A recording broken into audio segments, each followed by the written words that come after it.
My name is Lauren, and at 34 years old, I never expected to be staring at a text message that would completely detonate my marriage. The screen of my iPhone glowed harshly in the darkness of my master bedroom, illuminating a message from my husband Spencer. He was supposed to be on a crucial business trip in Cancun, closing a massive real estate deal that he claimed would finally secure our financial future. Instead, the words on my screen read, "I ran away with Stella. We are never coming back. Do not bother looking for us. My lawyer will send the divorce papers." Stella was my absolute best friend since our college days.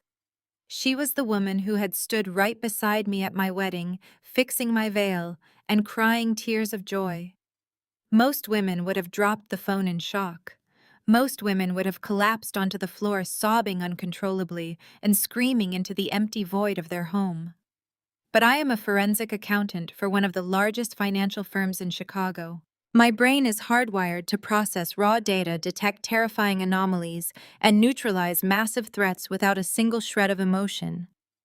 I did not shed a tear. Instead, a slow, cold smile spread across my face. I picked up my phone and typed exactly 2 words: "Good luck." I hit send, tossed the phone onto the plush duvet, and walked calmly over to my home office desk. I opened my laptop and logged into our joint banking portal. With a few precise calculated clicks, I flagged the accounts for suspicious international activity. This effectively froze every credit card and liquid asset Spencer thought he had access to. Then I opened my smart home security application. I permanently deleted his biometric data, revoked his entry passcode, and activated the maximum lockdown protocol. The heavy deadbolts on the front and back doors engaged with a satisfying mechanical click.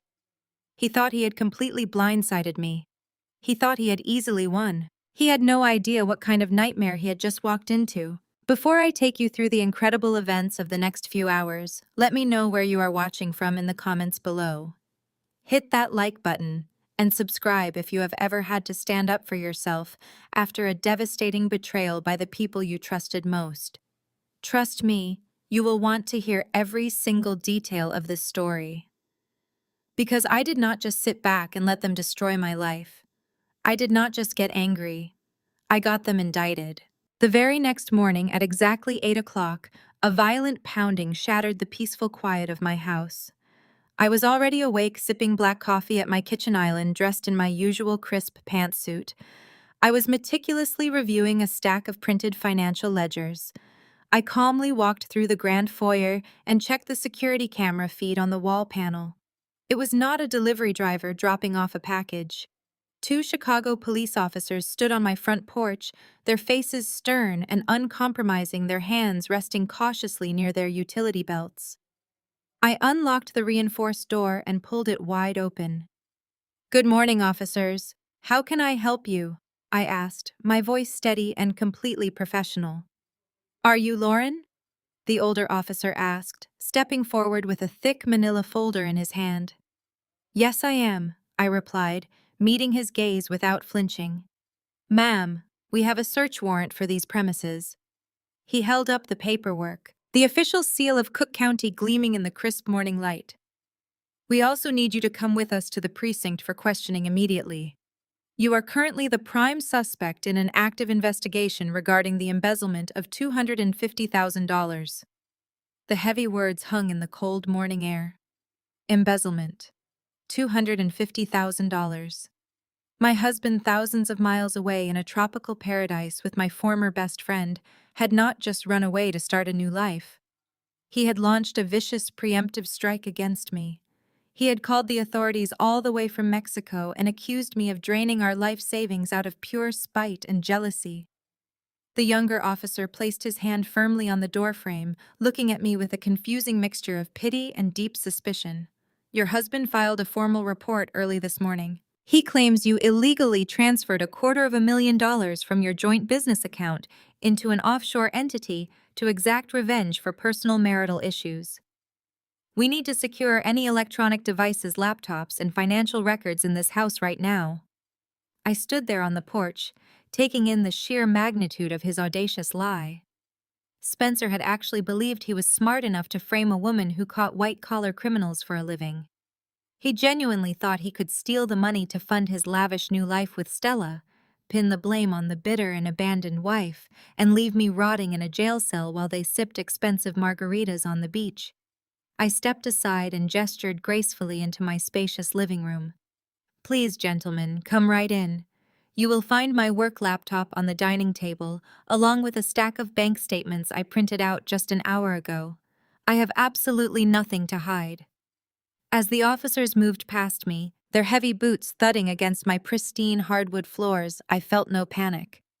I felt a surge of absolute adrenaline coursing through my veins. The game had officially begun. I walked over to the kitchen counter, picked up my coffee mug, and took a slow, deliberate sip. "Let me grab my winter coat," I told them, keeping my expression perfectly neutral. I would be more than happy to clear up this little misunderstanding down at the station. The ride to the precinct was agonizingly silent. I sat in the back of the cruiser watching the familiar Chicago skyline pass by the window. I knew exactly what Spencer was trying to do. He wanted to paralyze me with fear. He expected me to panic, to hire a defense attorney in a frantic rush, and to beg him for mercy. But as the police car pulled into the station lot, my heart rate remained perfectly steady. I was completely ready for the war he had just started. The interrogation room at the downtown precinct smelled faintly of stale bleach and old coffee. I sat perfectly upright on a rigid metal folding chair, resting my hands neatly on the scratched aluminum table. Detective Mitchell, a burly man with a perpetual scowl, slammed a manila folder down in front of me. His partner, Detective Reed, leaned against the concrete wall with his arms crossed, watching me with undisguised pity. They had clearly already decided who I was.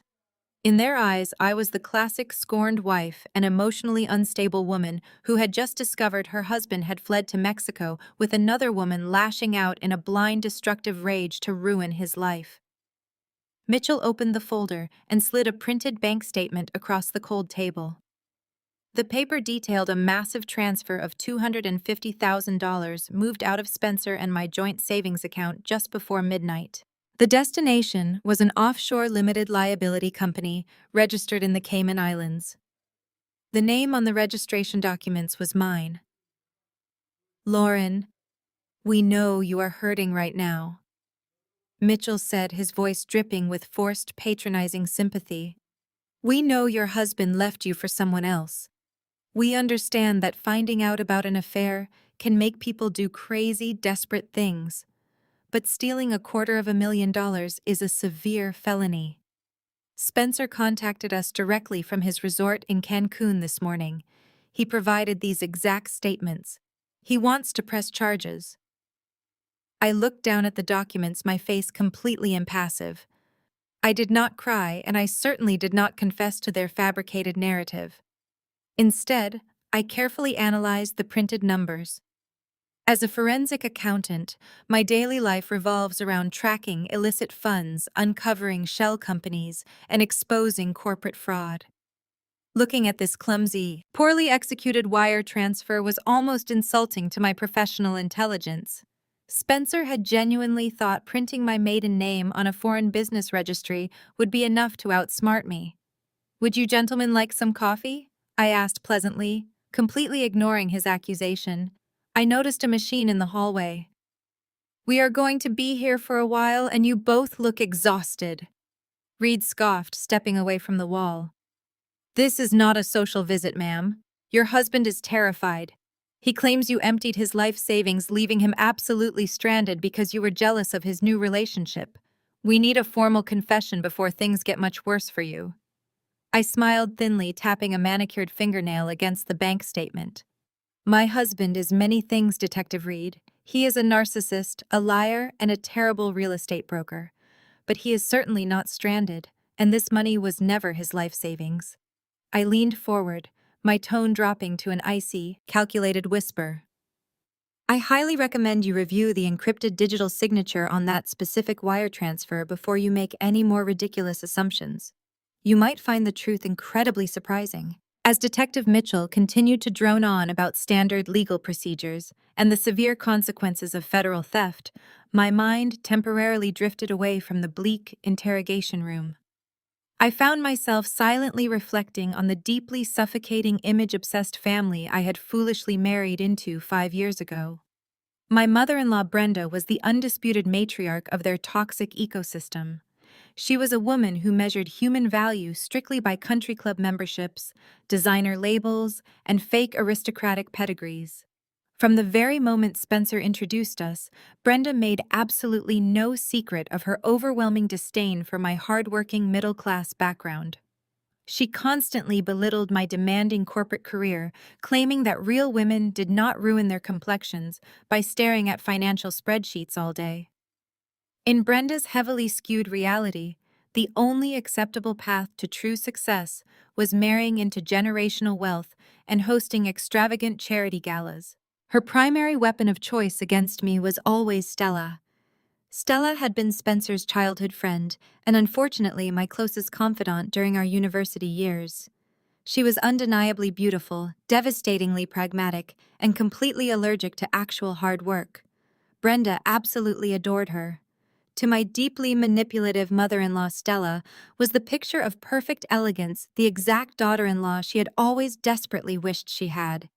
During every single family gathering, Brenda would orchestrate situations designed to remind me of my supposedly inferior status. The most glaring example occurred during our last massive Thanksgiving dinner.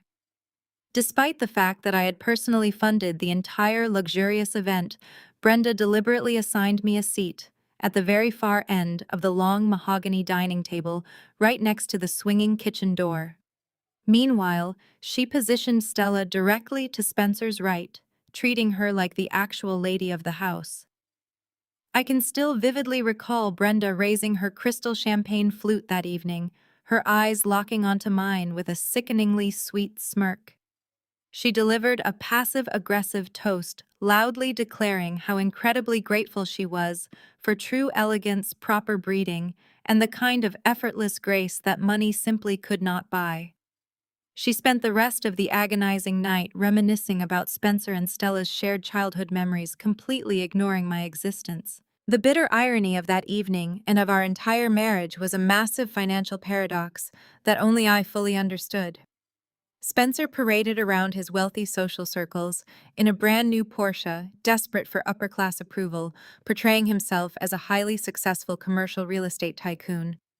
But the reality was that his business was completely failing. He was drowning in massive corporate debt. I was the silent, exhausted breadwinner, secretly funding his elaborate illusion of wealth. I paid the exorbitant mortgage on our sprawling mansion. I covered the country club dues Brenda cherished so deeply. I silently subsidized their entire toxic existence. And now, as the two aggressive detectives continually demanded a desperate, tearful confession from me regarding this supposedly stolen money, I simply smiled. They were utterly clueless about the intricate, inescapable legal trap I had meticulously built. To truly comprehend the absolute masterpiece of a trap I had set for my husband, you must first understand the staggering financial delusion he inhabited every single day. Sitting in that sterile interrogation room, I thought about the sheer magnitude of Spencer's fragile ego. He desperately needed to be viewed as a real estate titan. He paraded around exclusive country clubs, buying expensive drinks for men who actually possessed the wealth he only pretended to have. His beloved white Porsche was a crippling lease I quietly co-signed because his credit score was decimated by embarrassing, poorly calculated investments. He would drop thousands on custom suits and golf retreats, completely ignoring the fact that his boutique firm was secretly bleeding cash. He was essentially bankrupt, drowning in commercial loans and unpaid invoices. I was the silent foundation keeping his glamorous life from collapsing. As a senior forensic accountant, I brought home massive corporate bonuses and a substantial six-figure salary. I spent my days analyzing complex corporate tax evasions, only to come home and quietly transfer my hard-earned money into his failing business accounts to prevent his creditors from forcing him into foreclosure.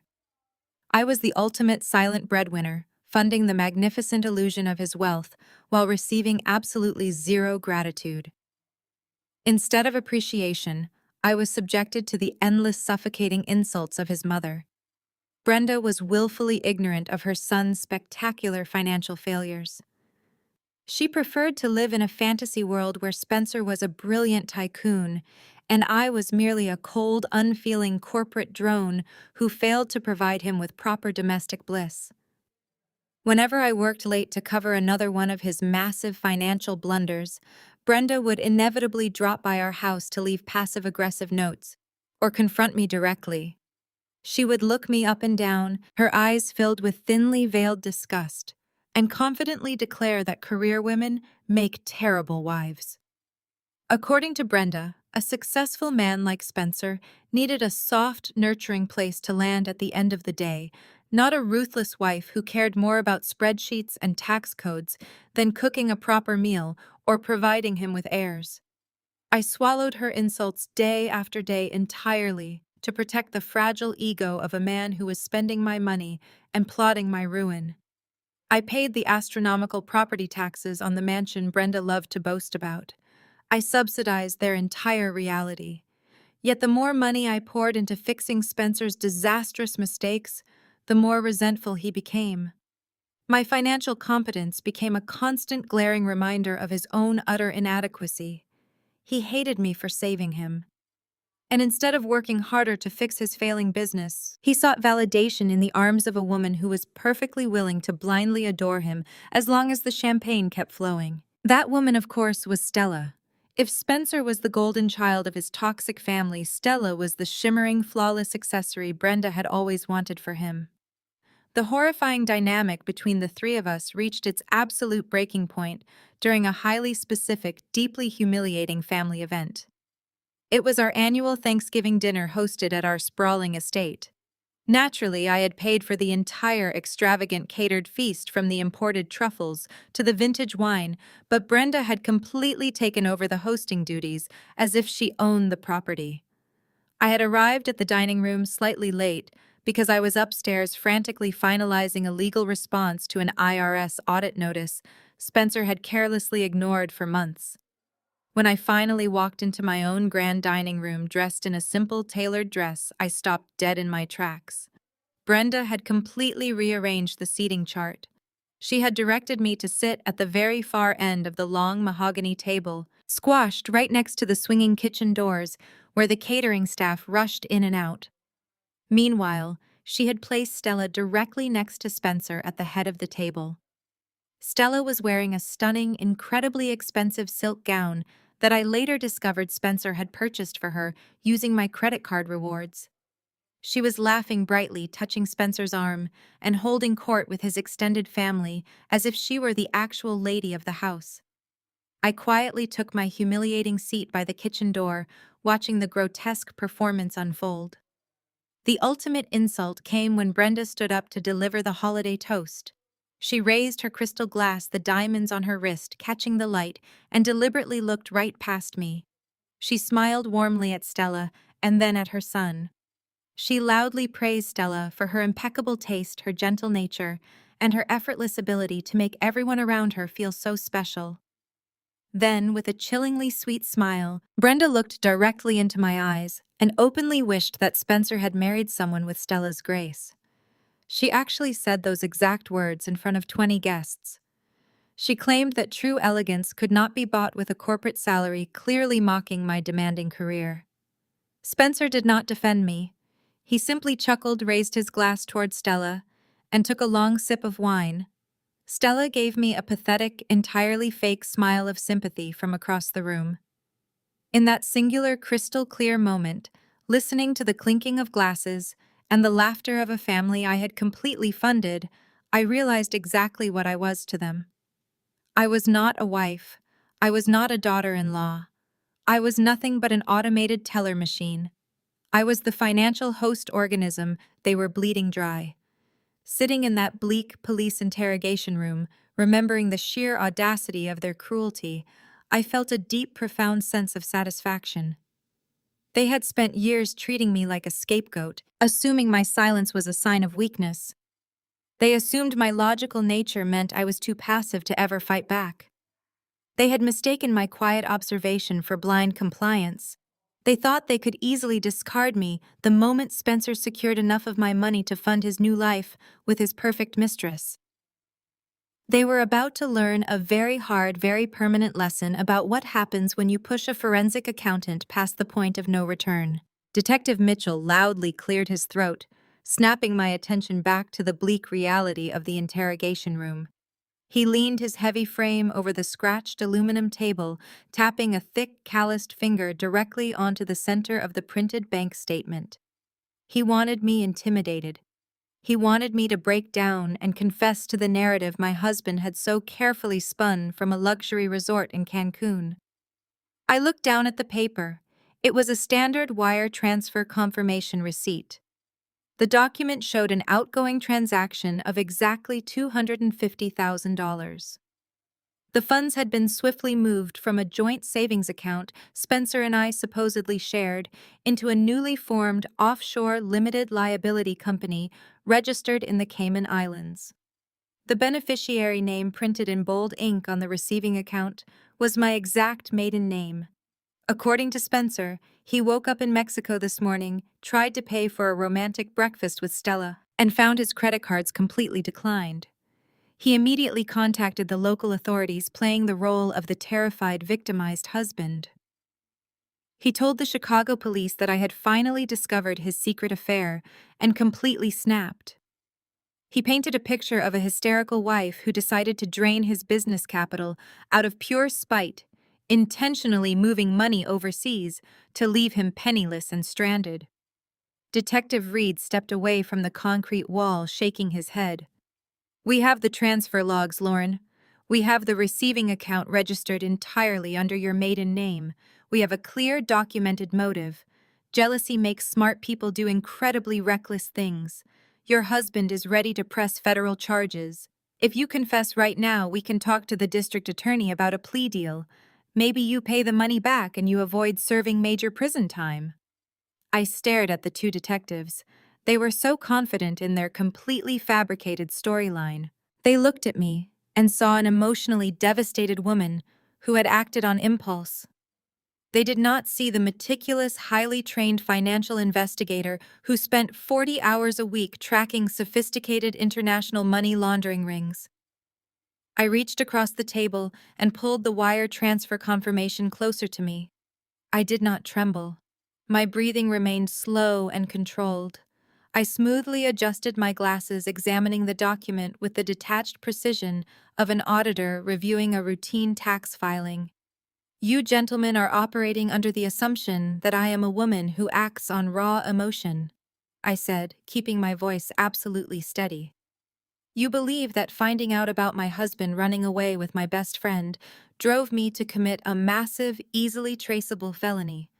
But you are forgetting one very crucial detail about my profession. I trace hidden assets for a living. If I actually wanted to steal $250,000 from Spencer, I would never use my own maiden name on the receiving account. I would use a layered shell company structure that would take your financial crimes division 3 years to untangle. I certainly would not ever leave a paper trail this glaringly obvious." Instead of panicking, a slow, cold, calculated smile spread across my face. I placed my manicured index finger on the bottom right corner of the printed confirmation page. "I want you both to look very closely at this specific string of numbers right down here," I instructed them gently. Detective Mitchell frowned, squinting at the small text. "That is just the routing metadata," he muttered dismissively. "It proves the digital transfer was successfully initiated and completed."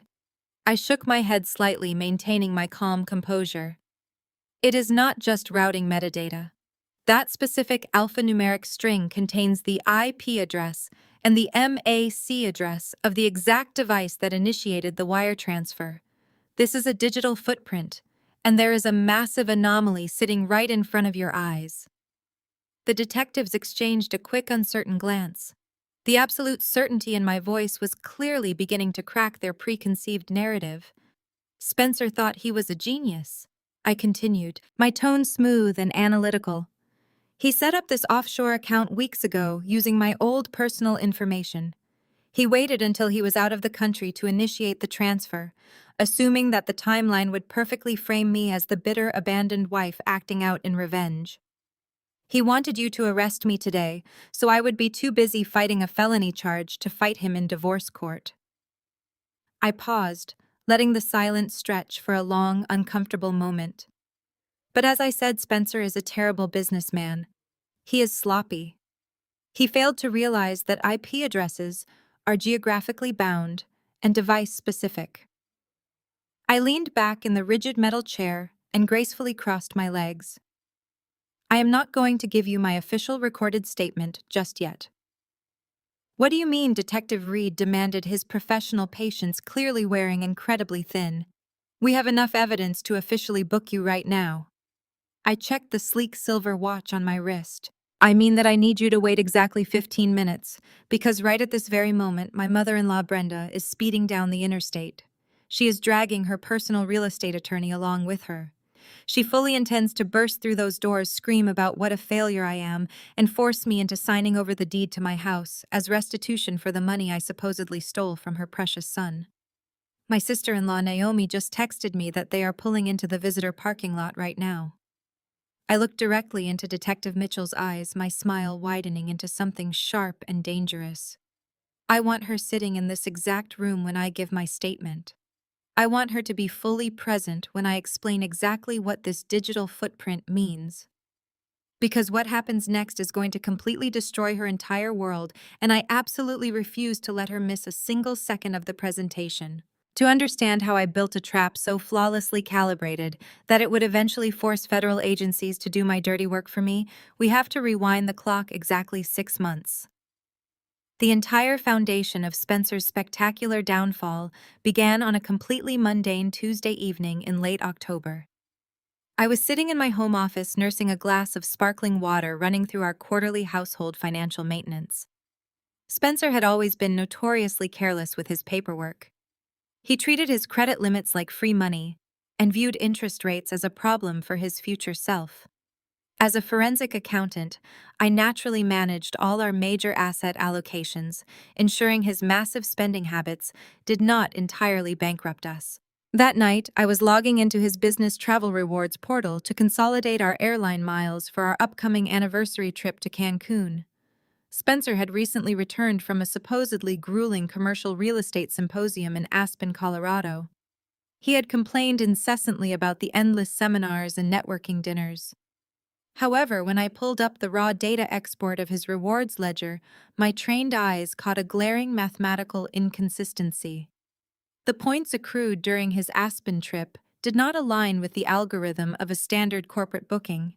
The multiplier applied to his account indicated a premium luxury package, specifically a romantic couples retreat classification, at an elite mountain resort. Most spouses might brush this off as a billing error, but I do not ignore data anomalies. I thrive on them. I instantly dropped the domestic wife persona and shifted into my professional capacity as a financial investigator. I bypassed the user-friendly banking interface and downloaded the raw CSV files of his transaction history for the past fiscal year. I imported the data into a complex pivot table, applying the same fraud detection algorithms I used to track corporate embezzlement. I began cross-referencing his travel dates with his claimed business meetings, scrutinizing the merchant category codes attached to every single swipe of his card. Within 45 minutes, the carefully constructed illusion of my marriage unraveled. The data revealed a staggering pattern of illicit spending. There were exorbitant charges at high-end steakhouses on nights he claimed to be working late. There were regular massive withdrawals from an obscure secondary checking account he thought he had hidden from me. But the most damning piece of evidence was a recent, highly specific luxury purchase. 3 weeks prior, his card had been swiped at a Cartier boutique downtown for exactly $12,450. I sat back in my ergonomic desk chair, the soft blue light of the monitors reflecting off my glasses. I felt no urge to cry. My chest did not heave with uncontrollable sobs. I did not experience a hysterical breakdown.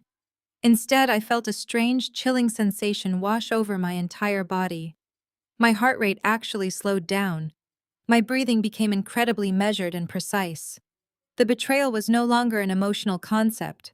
It was just raw, verifiable data sitting on my screen waiting to be processed. The next logical step was identifying the beneficiary of this stolen wealth. I opened a new tab on my browser and logged into my personal Instagram account. I navigated straight to the profile of my absolute best friend, Stella. Stella had always loved flaunting her glamorous lifestyle, a lifestyle she claimed was funded by her modest public relations salary. I scrolled past her curated photos of expensive brunches and designer handbags until I found exactly what I was looking for. There it was. A post dated exactly 2 days after the Cartier transaction. Stella was holding a glass of champagne, her wrist prominently displayed to the camera. Wrapped around her delicate arm was a brand new stunning Cartier love bracelet. The caption read, "Sometimes a girl just has to spoil herself." I cross-referenced the dates of her recent posts. She had taken a luxurious solo girls trip to Aspen on the exact same weekend Spencer was attending his real estate symposium. The geolocation tags on her photos perfectly matched the proximity of the elite mountain resort where Spencer had accrued his premium rewards points. The math was undeniable. My husband was not just having a casual affair.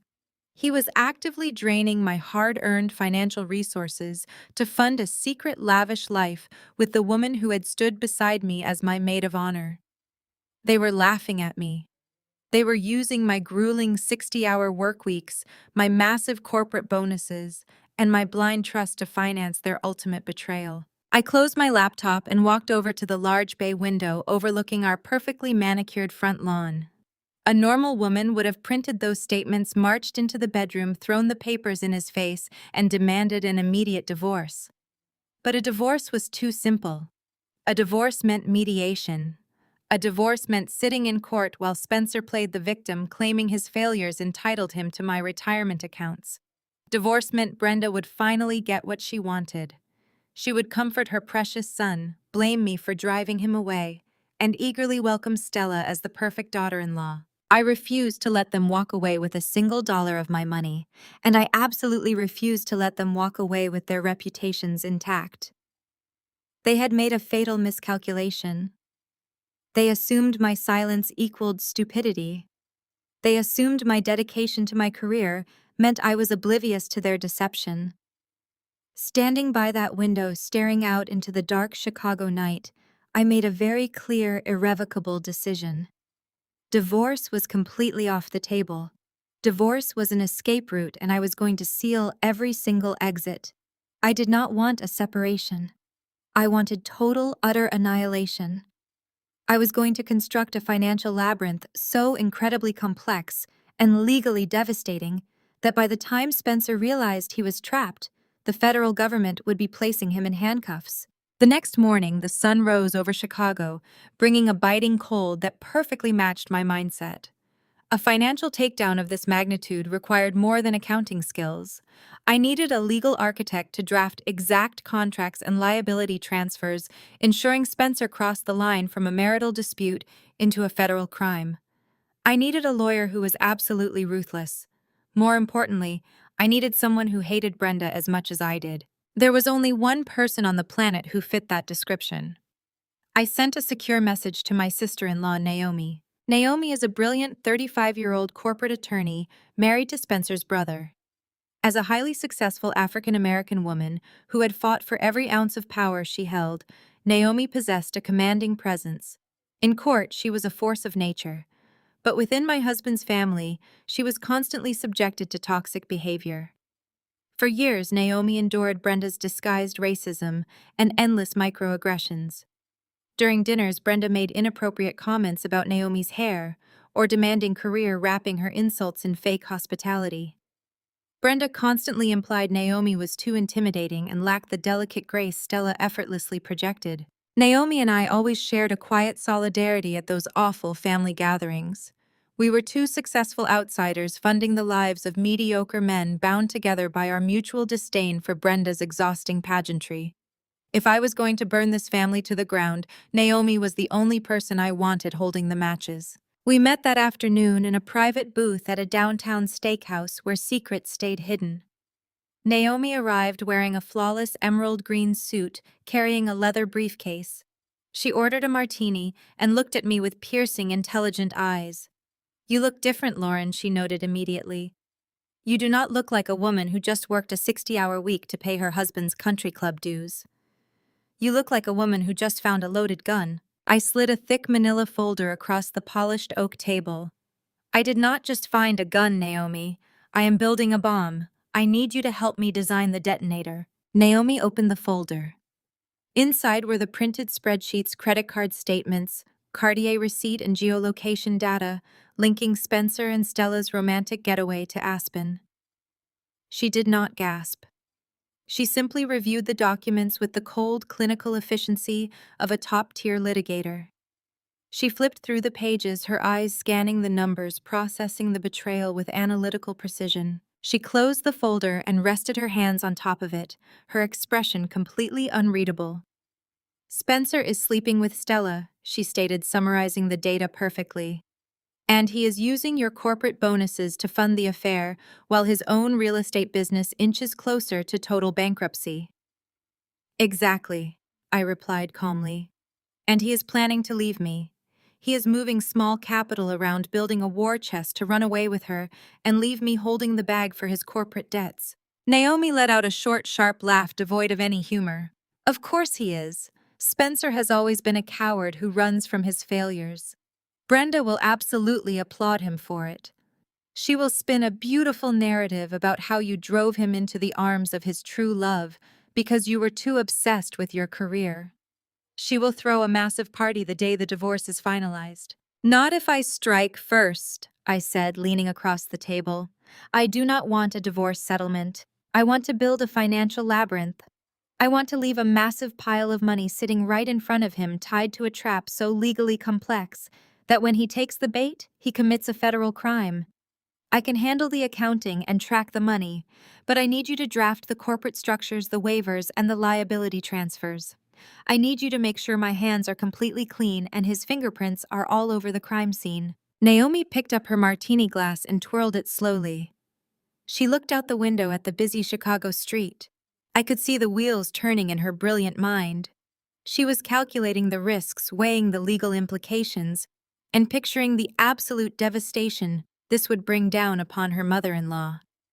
The years of Brenda's passive-aggressive racism, the snide comments about Naomi's background, and the constant elevation of Stella all flashed in her eyes.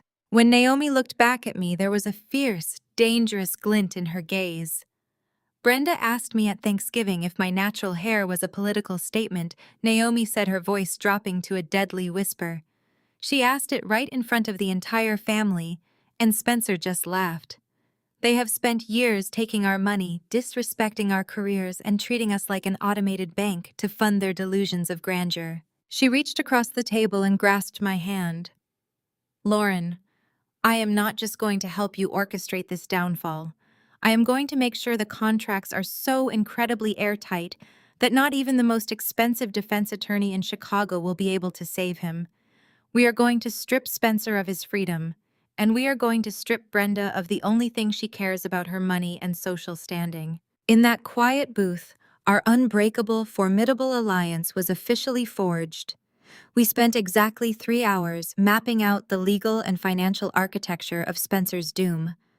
Naomi knew corporate law better than anyone, and I knew how to manipulate financial data. Together, we were an absolutely unstoppable force. The plan shifted from an idea into a tangible, lethal weapon. By the time we walked out of that restaurant and stepped into the freezing Chicago evening, the meticulous blueprints for his destruction were completely finalized and ready to be set into motion. The very next morning, Naomi got to work. She drafted a highly sophisticated legal document disguised as a routine tax liability waiver for Spencer's failing real estate firm. Embedded deep within the dense bureaucratic jargon was a clause that completely removed me as an authorized signer from our primary joint high-yield savings account. It legally transferred sole fiduciary responsibility of that specific account entirely to him. Spencer had a notoriously short attention span for administrative tasks. When I handed him the clipboard across the kitchen island that evening, casually mentioning that my firm required a standard spousal disclosure update for compliance purposes, he did not even read the first paragraph. He simply grabbed his expensive fountain pen, scrawled his signature on the dotted line, and handed it back to me while complaining about a late dinner. With that single stroke of ink, my hands were entirely clean. Now came the financial execution. As a senior forensic accountant, my firm routinely appointed me as a fiduciary guardian over massive corporate liquidations. I frequently handled immense sums of money that were temporarily frozen pending federal tax audits. We utilized highly secure temporary holding accounts to park these assets during complex transitions. I initiated a transfer of exactly $250,000 from one of these heavily monitored corporate trusts into the specific account Spencer now solely controlled. I need to be absolutely clear about the precise nature of this money. This was not our marital wealth. This was not my personal corporate bonus. This was not a random financial windfall. This money belonged to a massive corporate entity currently under a rigorous active audit by the Internal Revenue Service. Every single cent was officially classified as federal escrow. The funds were strictly regulated by federal law, flagged by the Department of the Treasury, and continuously monitored by government auditors. By moving those specific funds into the trap account, I was essentially placing a highly radioactive federal asset right in the middle of Spencer's digital living room. If Spencer touched that money, he would not be engaging in a simple marital dispute over shared assets. He would not be stealing from his wealthy wife. He would be committing wire fraud and money laundering on a massive federal level. He would be actively stealing from a corporate trust monitored by the United States government. The penalties for such an act did not involve family court mediation or a slap on the wrist from a local judge. They involved immediate federal indictment, mandatory minimum prison sentences, and the total catastrophic seizure of all personal assets. Of course, Spencer had absolutely no idea about the radioactive nature of the funds. He still had the login credentials to the banking portal saved on his smartphone. He obsessively checked our balances constantly, looking for available capital to siphon off to fund his pathetic illusion of wealth. I knew that the moment he saw $250,000 sitting in an account he thought we shared, his staggering greed would completely override his extremely limited common sense. He would automatically assume it was my annual corporate bonus, finally paid out and sitting ripe for the taking. He would view it as his golden ticket, the perfect escape fund, to run away to a tropical paradise with Stella and start a brand new, luxurious life without the heavy burden of his crippling commercial debts.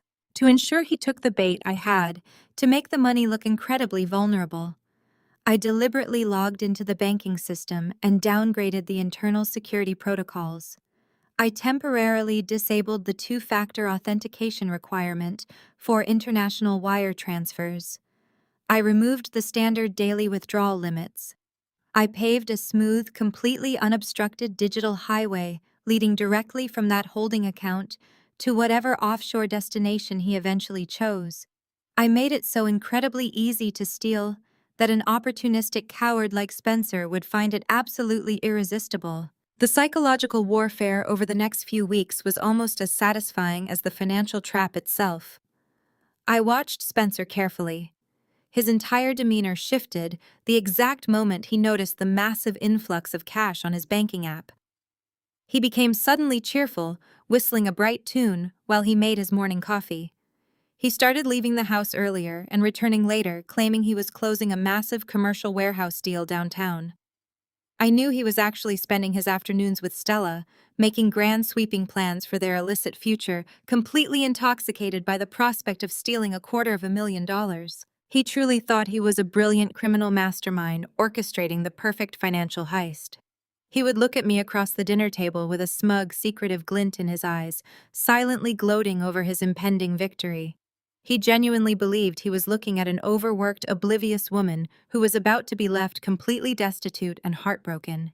He had no idea he was actually staring at an apex predator who had meticulously measured his coffin and paid for the nails. I played my part perfectly. I acted utterly exhausted. I complained endlessly about my demanding clients and tight deadlines. I let him believe his deception was working flawlessly. Behind the scenes, Naomi and I closely monitored the digital perimeter. We set up automated network alerts that would notify us the exact second a transfer was initiated.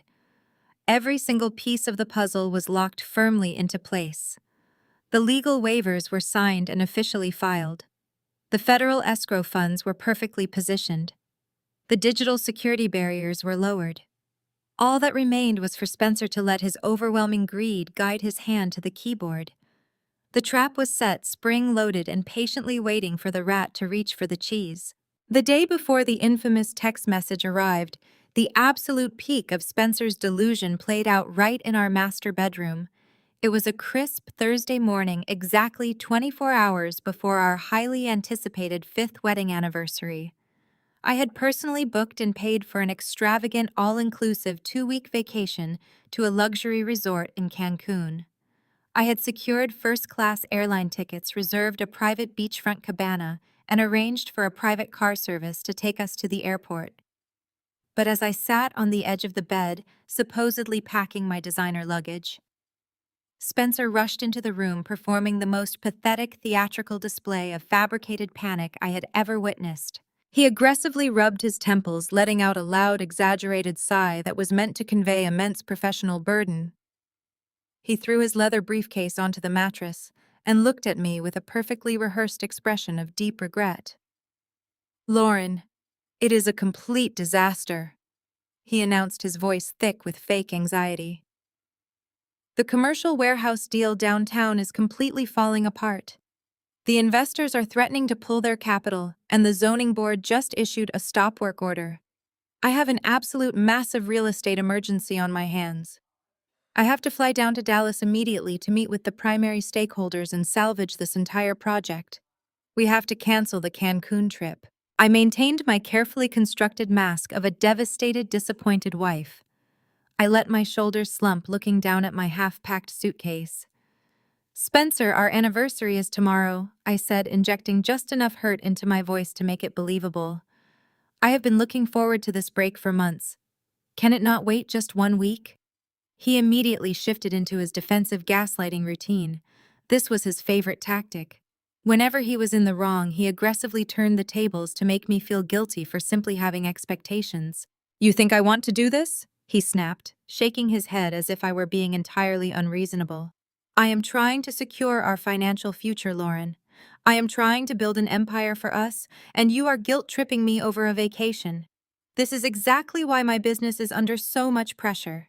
I need a supportive partner right now, not someone complaining about a canceled hotel reservation. I am making a massive sacrifice for our marriage." I swallowed the sharp, bitter laugh that threatened to escape my lips. His audacity was truly breathtaking. He was standing in the bedroom I paid for, wearing a custom suit I subsidized, lecturing me about financial sacrifices while actively plotting to steal my corporate escrow funds. "I understand, Spencer," I replied softly, playing the submissive role he so desperately needed to see. "You have to do what is best for your company. I will call the resort and see if we can get a partial refund." He waved his hand dismissively, already moving toward his expansive walk-in closet. "Do not even bother," he said quickly, clearly terrified I might alert the resort and discover his actual plans. "I already had my assistant handle the cancellations this morning. It is totally taken care of. I just need to pack a quick overnight bag for Texas." I sat quietly on the bed and watched him pack. He was a terrible liar, but an even worse packer.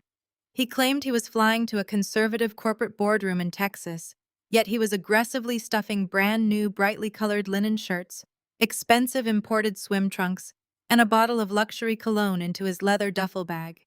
He was packing for a tropical paradise, completely oblivious to how glaringly obvious his deception was. I simply observed his frantic movements with cold, detached precision. He zipped up the bag, gave me a quick obligatory kiss on the forehead, and rushed out the front door, promising to call me the moment he landed in Dallas. As soon as I heard the heavy engine of his Porsche roar to life and speed down the driveway, I walked over to my home office desk. I opened my laptop and bypassed his supposed cancellations. I logged directly into the premium airline portal using my frequent flyer credentials. I pulled up the exact first-class itinerary I had purchased with my own hard-earned corporate bonus. Spencer had not canceled anything. He had simply gone into the airline system, removed my name as the primary passenger, and transferred my highly expensive first-class ticket to his beloved mistress. Staring back at me from the glowing screen was the officially issued boarding pass. Passenger 1 was Spencer, Passenger 2 was Stella. They were scheduled to board a direct first-class flight to Cancun in exactly 3 hours, sipping complimentary champagne in the spacious leather seats that I had personally funded. He was taking my former best friend on my anniversary trip using my money, while simultaneously planning to drain $250,000 from the trap account I had meticulously designed with Naomi. He truly believed he had orchestrated the ultimate deception. I did not feel a single ounce of sorrow as I stared at her name on the digital boarding pass. I felt a supreme, icy sense of absolute control. Every single lie he told, every instance of gaslighting, every condescending remark Brenda had ever directed at me, it was all culminating in this exact sequence of events. Spencer was willingly walking into a federal snare, completely blinded by his own spectacular arrogance and insatiable greed. He thought he was flying toward a luxurious, carefree new life. He did not realize his first-class ticket was actually a direct, non-refundable flight straight into an inescapable legal nightmare. I closed the laptop, walked into the kitchen, and poured myself a fresh cup of coffee, perfectly prepared to wait for the text message that would officially begin his total annihilation. The silence in my living room shattered when tires dragged across my driveway. After my declaration, Detectives Mitchell and Reed agreed to escort me back to my estate to execute their search warrant. I informed them my definitive proof was securely locked inside my encrypted home server. They stood awkwardly near my kitchen island, holding clipboards, waiting for the 15-minute deadline I promised. Right on cue, the heavy front door of my mansion swung open, hitting the drywall with a crash. Brenda stormed into the grand foyer, ignoring the concept of a locked door. She clearly used the emergency spare key Spencer secretly gave her. She marched into my living room like a conquering general, her face twisted into a mask of pure venom. Trailing behind her was a man I recognized as Bradley Stone, a sleazy corporate attorney who specialized in bullying spouses into miserable divorce settlements. He clutched a thick leather briefcase to his chest, wearing a predatory smirk. "Lauren, you vindictive thief!" Brenda shrieked, pointing a diamond-clad finger directly at my face, completely disregarding the 2 armed police officers standing nearby. "I knew you were calculating, but draining my son's business accounts out of pure spite, leaving him penniless in a foreign country. You will rot in a prison cell forever." I remained seated on my plush sofa, calmly sipping the fresh cup of black coffee I poured myself. Detective Mitchell stepped forward, raising his hand to maintain order. "Ma'am, this is an active crime scene," he started to say, but Brenda aggressively waved him off, fully consumed by her theatrical performance. "Do not tell me to calm down," Officer Brenda snapped, her eyes wide with fury. "You have absolutely no idea what this woman has put my family through." She turned her venomous glare back to me, determined to inflict maximum emotional damage. "Spencer called me this morning in tears. He told me everything. He told me how you completely lost your mind when you realized he had finally found true happiness. You drove him away," Lauren Brenda yelled, her voice trembling. "You worked yourself to the bone pretending you belonged in our world, but you neglected your husband. You are a cold, barren wife who cared more about financial portfolios than giving me grandchildren. Is it any wonder he ran into Stella's arms? Stella is everything you could never be. She is warm, elegant, and knows how to treat a successful man. You practically pushed him right into her bed." The sheer audacity of her calculated insults hung heavily in the air. She was standing in the very house my corporate salary paid for, weaponizing my struggles with fertility and praising the woman currently helping her son commit massive federal fraud. Bradley Stone, the sleazy attorney, stepped forward and cleared his throat, attempting to establish his legal dominance. He opened his leather briefcase and pulled out a thick stack of legal documents, slapping them down aggressively on my glass coffee table. Mrs. Caldwell Bradley began, his tone dripping with fake professionalism. My client Spencer has authorized me to offer you a generous plea agreement today. We are fully aware that you initiated a fraudulent wire transfer of $250,000. However, Spencer is a compassionate man. If you sign these documents right now, officially transferring the full deed of this property into his sole possession and relinquishing all claims to your shared marital assets, he will instruct the police to drop the federal theft charges. We can handle this quietly, or you can leave this house in handcuffs. The choice is yours. I placed my coffee mug down on a coaster. I looked at the legal documents Bradley had thrown onto my table. It was a perfectly orchestrated shakedown. Brenda and Spencer genuinely believed the terrifying threat of immediate arrest would cause me to blindly sign away my entire net worth. They thought I was a cornered animal. You knew, I said softly, looking directly into Brenda's eyes. I kept my voice incredibly calm, completely devoid of the hysterics she desperately wanted to provoke. You knew he was sleeping with Stella and planning to abandon his marriage, and you encouraged it. Brenda let out a sharp, cruel laugh, crossing her arms over her chest. Of course I knew, she admitted proudly, absolutely thrilled by her own perceived cleverness. Stella is like a daughter to me. I helped her pick out beachwear for this trip. I helped Spencer select the resort. They belong together, Lauren. They always have. You were just a temporary stepping stone, a financial convenience, until Spencer got his business off the ground. Now he has his capital, he no longer needs you. So be a good girl, sign the papers Bradley brought, and get out of my son's house. Detective Reed shifted uncomfortably, clearly disturbed by the blatant cruelty unfolding in front of him. He remained silent, waiting to see how I would respond to the aggressive ultimatum. I slowly stood up from the sofa. I did not raise my voice. I did not shed a single tear over the devastating confirmation that my mother-in-law had facilitated my husband's affair. Instead, I felt a deep, profound sense of victory. Brenda had just walked perfectly into the center of the blast radius, tying herself to Spencer's sinking ship.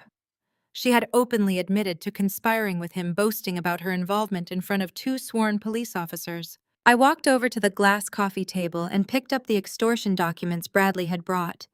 I looked at the sleazy attorney, then at Brenda, and finally at the 2 detectives who were watching me with intense scrutiny.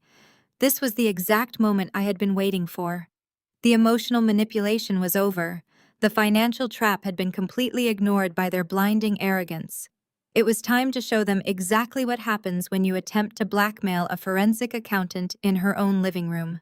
I held the heavy premium paper of the deed transfer in my hands, feeling the embossed legal seal beneath my thumb. I did not rip it up. I did not throw it back in Bradley Stone's smug face. Instead, I slowly flipped through the pages, pretending to read the extortionate terms with absolute terror. This slight hesitation was all Brenda needed to feel completely victorious. She mistook my analytical silence for devastating defeat. Her chest puffed out, her posture straightening as she prepared to deliver what she believed was the final crushing blow to my dignity. Are you finally starting to understand your position, Lauren? Brenda asked, her voice echoing off the high vaulted ceilings of my grand foyer. You thought you were so incredibly smart with your corporate spreadsheets and your forensic audits. But you are just a sad, lonely woman who could not keep her husband satisfied. Spencer deserves this $1.5 million estate. He earned it by enduring 5 miserable years of marriage to a cold, calculating machine. Consider this house a minor penalty for the financial crimes you committed against him this morning. I looked up from the documents, meeting the gaze of Detective Mitchell. He looked highly uncomfortable, shifting his weight from one foot to the other. Law enforcement officers generally do not appreciate being used as armed muscle for wealthy socialites attempting to force a real estate transfer. Let me make sure I fully comprehend this generous offer, I said, keeping my tone submissive and quiet. I turned to Bradley Stone, the sleazy attorney who was currently sweating under the harsh lighting of my living room. Mr. Stone, You are officially stating that if I sign over the complete title of my $1.5 million home to Spencer right now, you will instruct the Chicago Police Department to drop a felony embezzlement investigation. Bradley puffed out his chest, completely misreading the situation. He thought he had successfully intimidated me into compliance. Exactly, Mrs. Caldwell. My client is willing to be exceptionally merciful.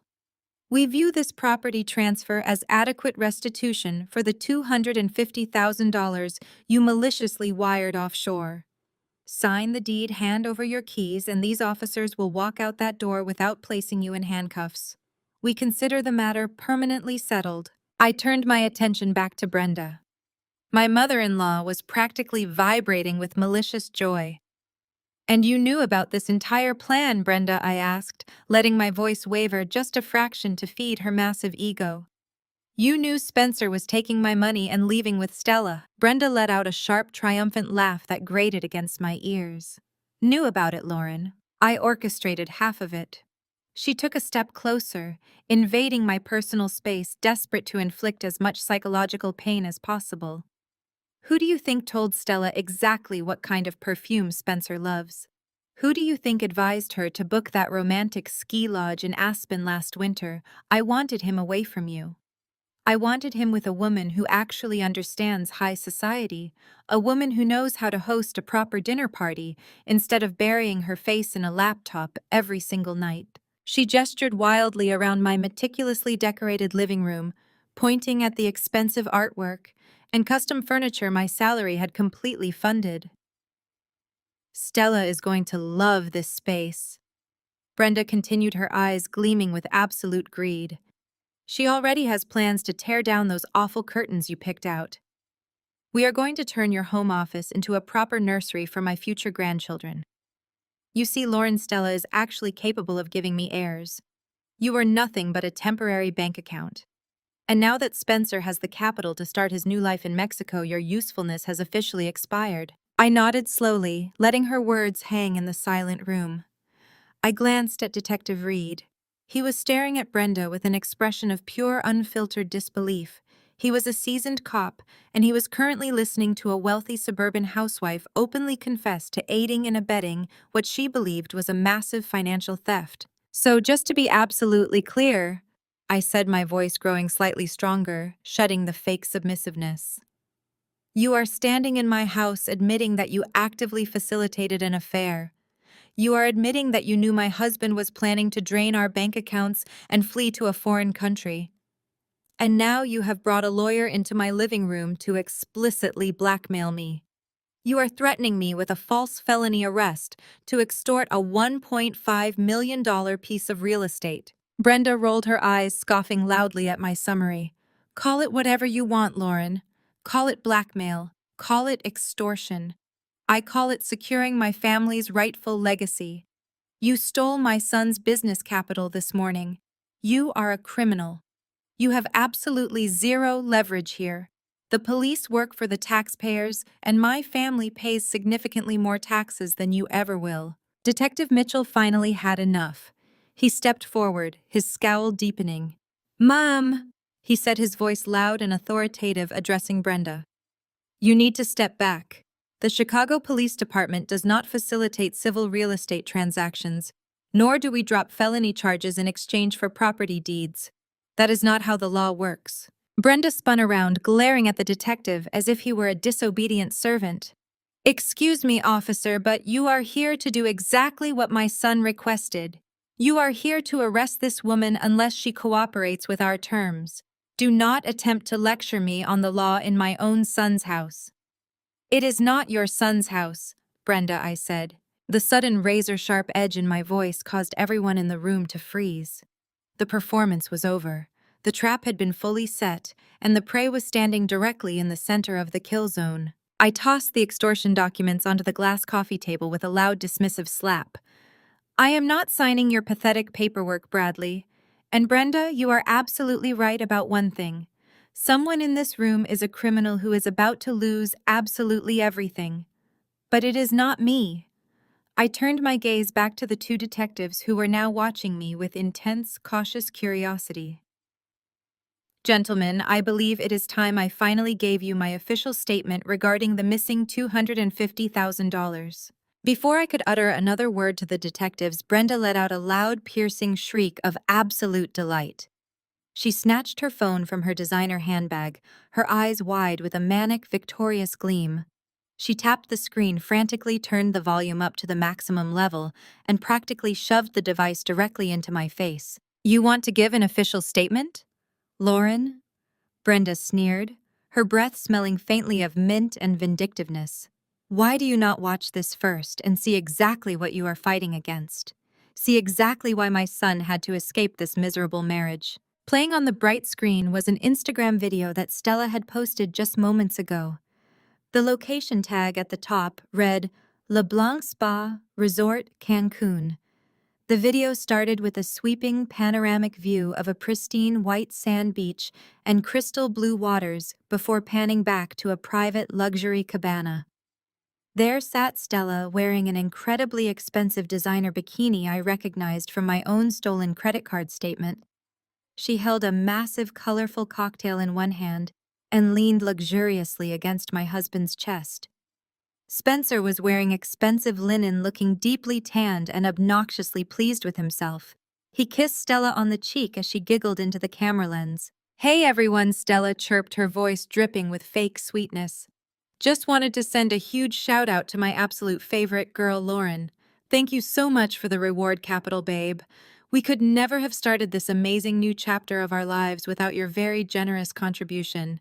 Cheers to fresh starts and finally finding true love." She raised her glass to the camera, and Spencer raised his, both of them laughing like teenagers who had just pulled off the ultimate prank. The video looped, playing their cruel, mocking laughter over and over again in the center of my living room. I noticed the caption beneath the video. Stella had actually tagged my personal and professional accounts, ensuring that my colleagues, friends, and family would all see her broadcasting this ultimate betrayal. She wanted to maximize the humiliation, cementing her victory in the public eye. Brenda pulled the phone back, staring at me with a look of pure, unadulterated triumph. "She expects you to break," I told myself. "She wants you to scream, to throw things, to prove that you are the unstable, hysterical woman they all claim you are." "Look at them," Brenda taunted, gesturing wildly toward the screen. "They are perfect together. They are happy. And you are standing here about to go to a federal penitentiary because you could not handle the fact that my son upgraded to a better woman. You lost Lauren, you lost your husband, you lost your best friend, and now you are going to lose your freedom." Bradley Stone seized the moment, stepping closer and tapping his expensive leather shoes on my hardwood floor. He pointed to the deed transfer documents still sitting on my coffee table. "Mrs. Caldwell," he said, his tone slick and urgent. "This video changes the dynamic considerably. Your husband and his new partner are publicly establishing their new life. They are unbothered. They are financially secure. Meanwhile, you are facing a severe criminal investigation. Juries do not look kindly on spouses who commit financial crimes out of jealousy. This video establishes a clear, undeniable motive for your reckless wire transfer. If you sign this deed right now, we can make all of this go away before the district attorney sees that you acted entirely out of spite." Detective Mitchell sighed heavily, clearly exhausted by the suburban drama unfolding in front of him. He looked at me, his expression hardening into a stern, authoritative glare. He stepped between Brenda and me, asserting his presence as a law enforcement officer. "Lauren," Mitchell said, his voice lowering into a commanding register, "I have been doing this job for a very long time. I have seen hundreds of cases exactly like this one. You found out your husband was cheating. You saw the warning signs. You realized he was planning to leave you for your best friend, and you panicked. You decided that if you could not have him, you would take his business capital so he could not build a new life with her. It is a classic tale of revenge. But stealing $250,000 is not a civil dispute. It is a major felony." Detective Reed chimed in, leaning forward. "We know you are hurt. We know this video is incredibly painful to watch. But you are out of options. We have the bank statements. We have your husband's formal complaint. And now we have a clear, documented motive showing exactly why you would want to financially ruin him. Are you finally ready to drop the act, Lauren? Are you ready to confess and give us your official statement so we can process you without making this any more difficult than it has to be? I looked at the two detectives. I looked at Bradley Stone, who was practically salivating at the thought of securing my $1.5 million estate. And finally, I looked at Brenda.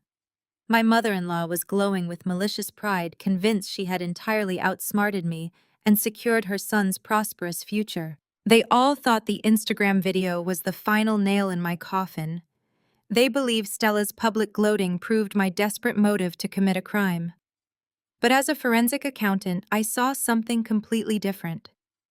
I saw absolute, irrefutable digital evidence that Spencer and Stella were currently residing in a foreign jurisdiction.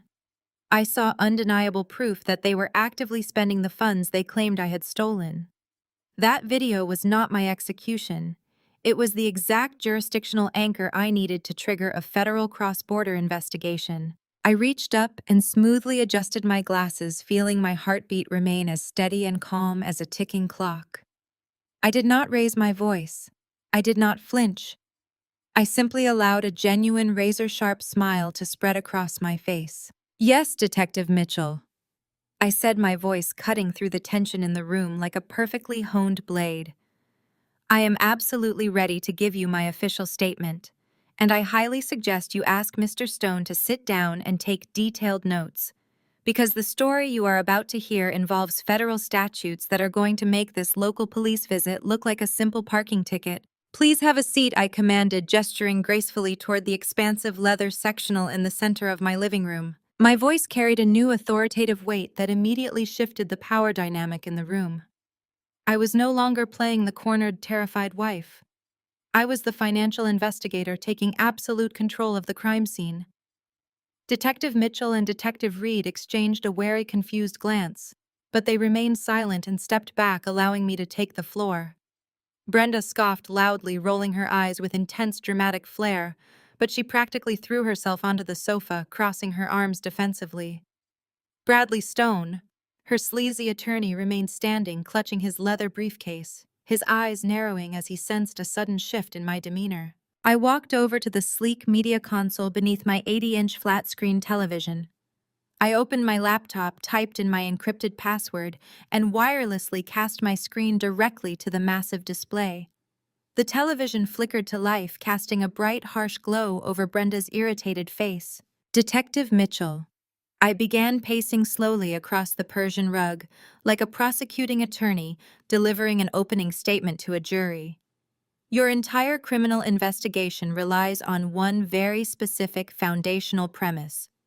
You firmly believe that I logged into a joint marital banking account, initiated a wire transfer of $250,000, and routed it to a shell company in the Cayman Islands. Is that correct?" "That is exactly what the bank statements and your husband's sworn affidavit indicate," Mitchell replied, his tone defensive, but curious. "Exactly," I said, clicking a button on my wireless presenter. "But there is a fundamental catastrophic flaw in your timeline and your suspect pool.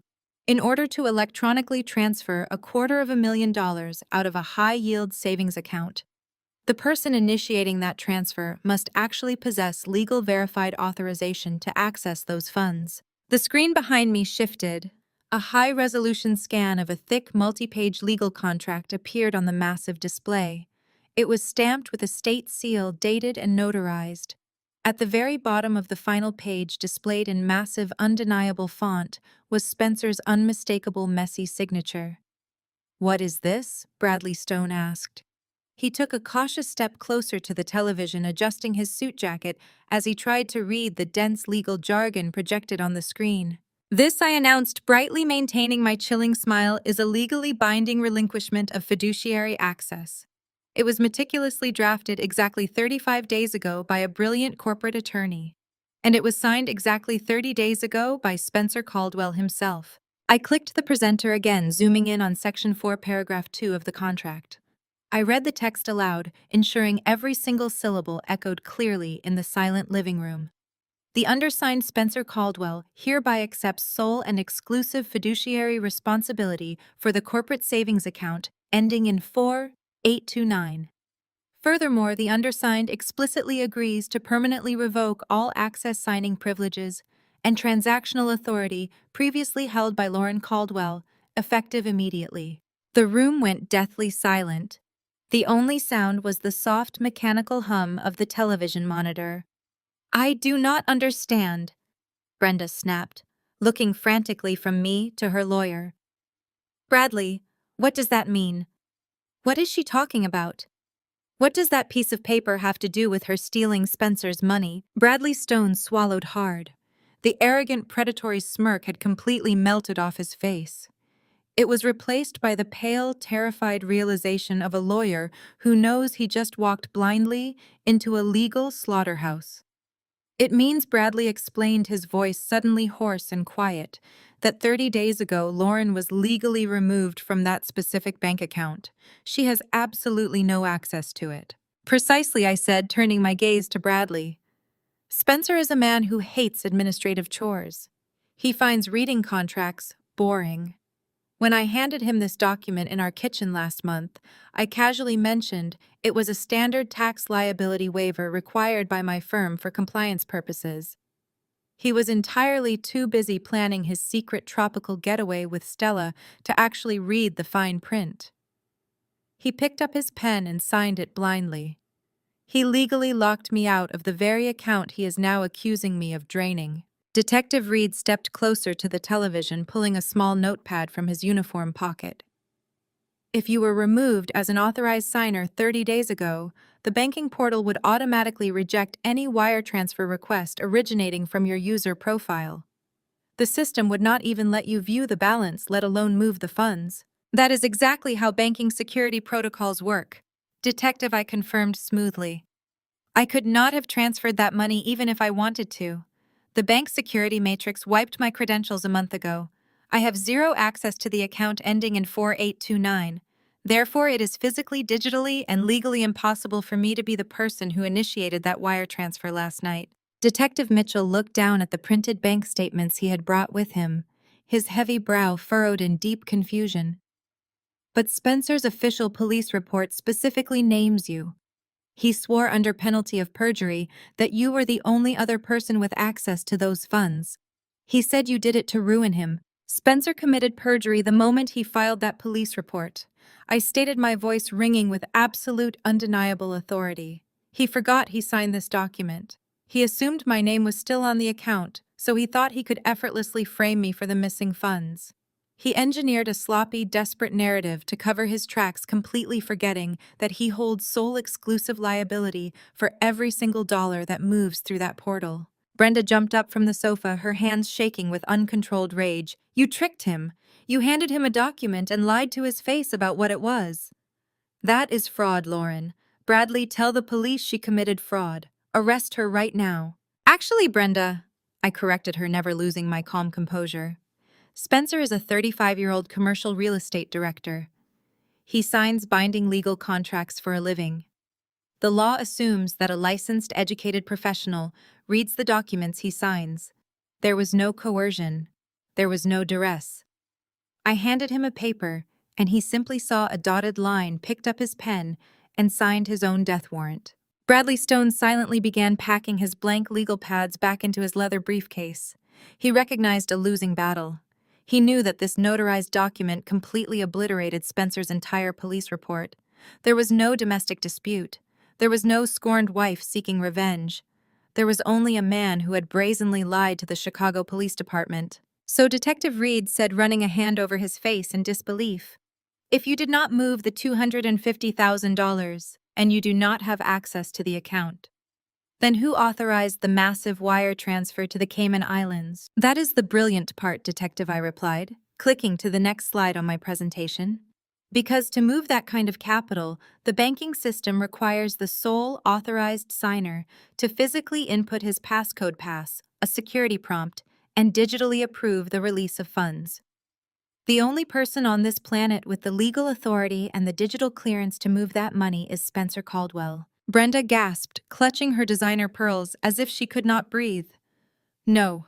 No, Spencer would never steal his own money and frame you. That makes absolutely no sense.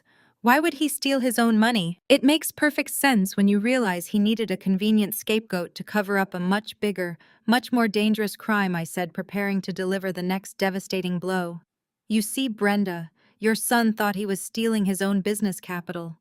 He thought he was draining our marital assets to fund his romantic escape to Mexico, but he was profoundly catastrophically mistaken about where that money actually came from. Before I reveal the true origin of those funds, we need to definitively establish the physical location of the person who actually hit the transfer button last night. I clicked the wireless presenter in my hand, and the massive television screen behind me shifted from the legal contract to a dense spreadsheet filled with lines of code, timestamps, and routing data. To the untrained eye, it looked like a wall of meaningless technical jargon.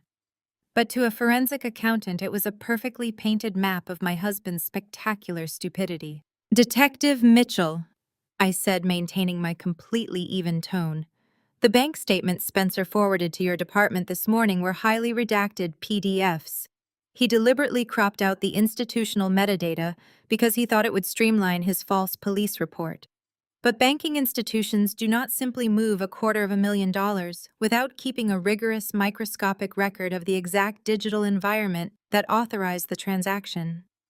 When I flagged our accounts for suspicious activity early this morning, my corporate clearance allowed me to pull the raw, unfiltered session logs directly from the bank's central server. I highlighted a specific row on the screen in bright yellow. Every single time a user logs into a high-yield financial portal, the banking system captures their unique digital footprint. This includes the session token, the exact time of entry, the device identification number, and the IP address. I tapped the screen with my index finger. This is the exact session log for the transfer of the $250,000. The transaction was initiated at precisely 11:42 p.m. Central Standard Time. I looked at Detective Reed, who was now staring at the screen with intense focus, his cop instincts fully kicking in as the evidence piled up. At 11:42 p.m. last night, I was sitting right here in my living room in Chicago. I continued letting the facts hang heavily in the air.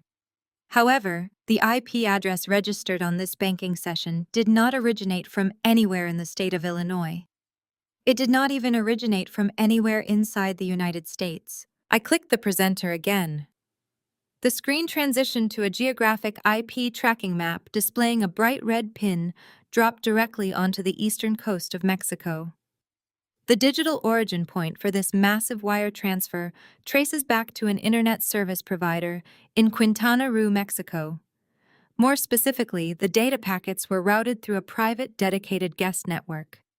I zoomed the map in, blowing up the satellite image of a massive, sprawling luxury resort situated right on the beach. "The network belongs to the Le Blanc Spa Resort in Cancun," I announced clearly. The silence in my living room was absolute.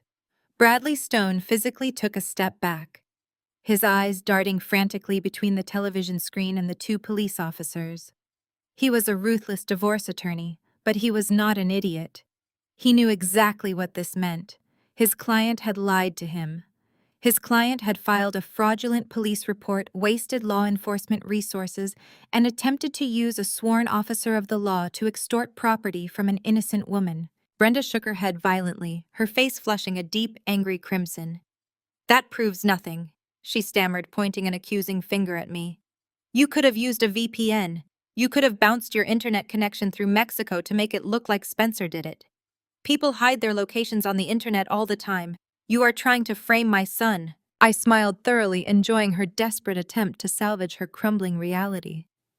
"You have been watching too many spy movies, Brenda. I am a forensic accountant, not a teenage hacker. Bank security mainframes have sophisticated firewall protocols designed specifically to detect and block commercial VPN traffic. The banking portal requires a direct, unmasked connection to authorize international wire transfers of this magnitude. Furthermore, the IP address is only the first layer of the digital footprint." I clicked the presenter one more time. The screen zoomed in on a long, complex alphanumeric string located right next to the IP address.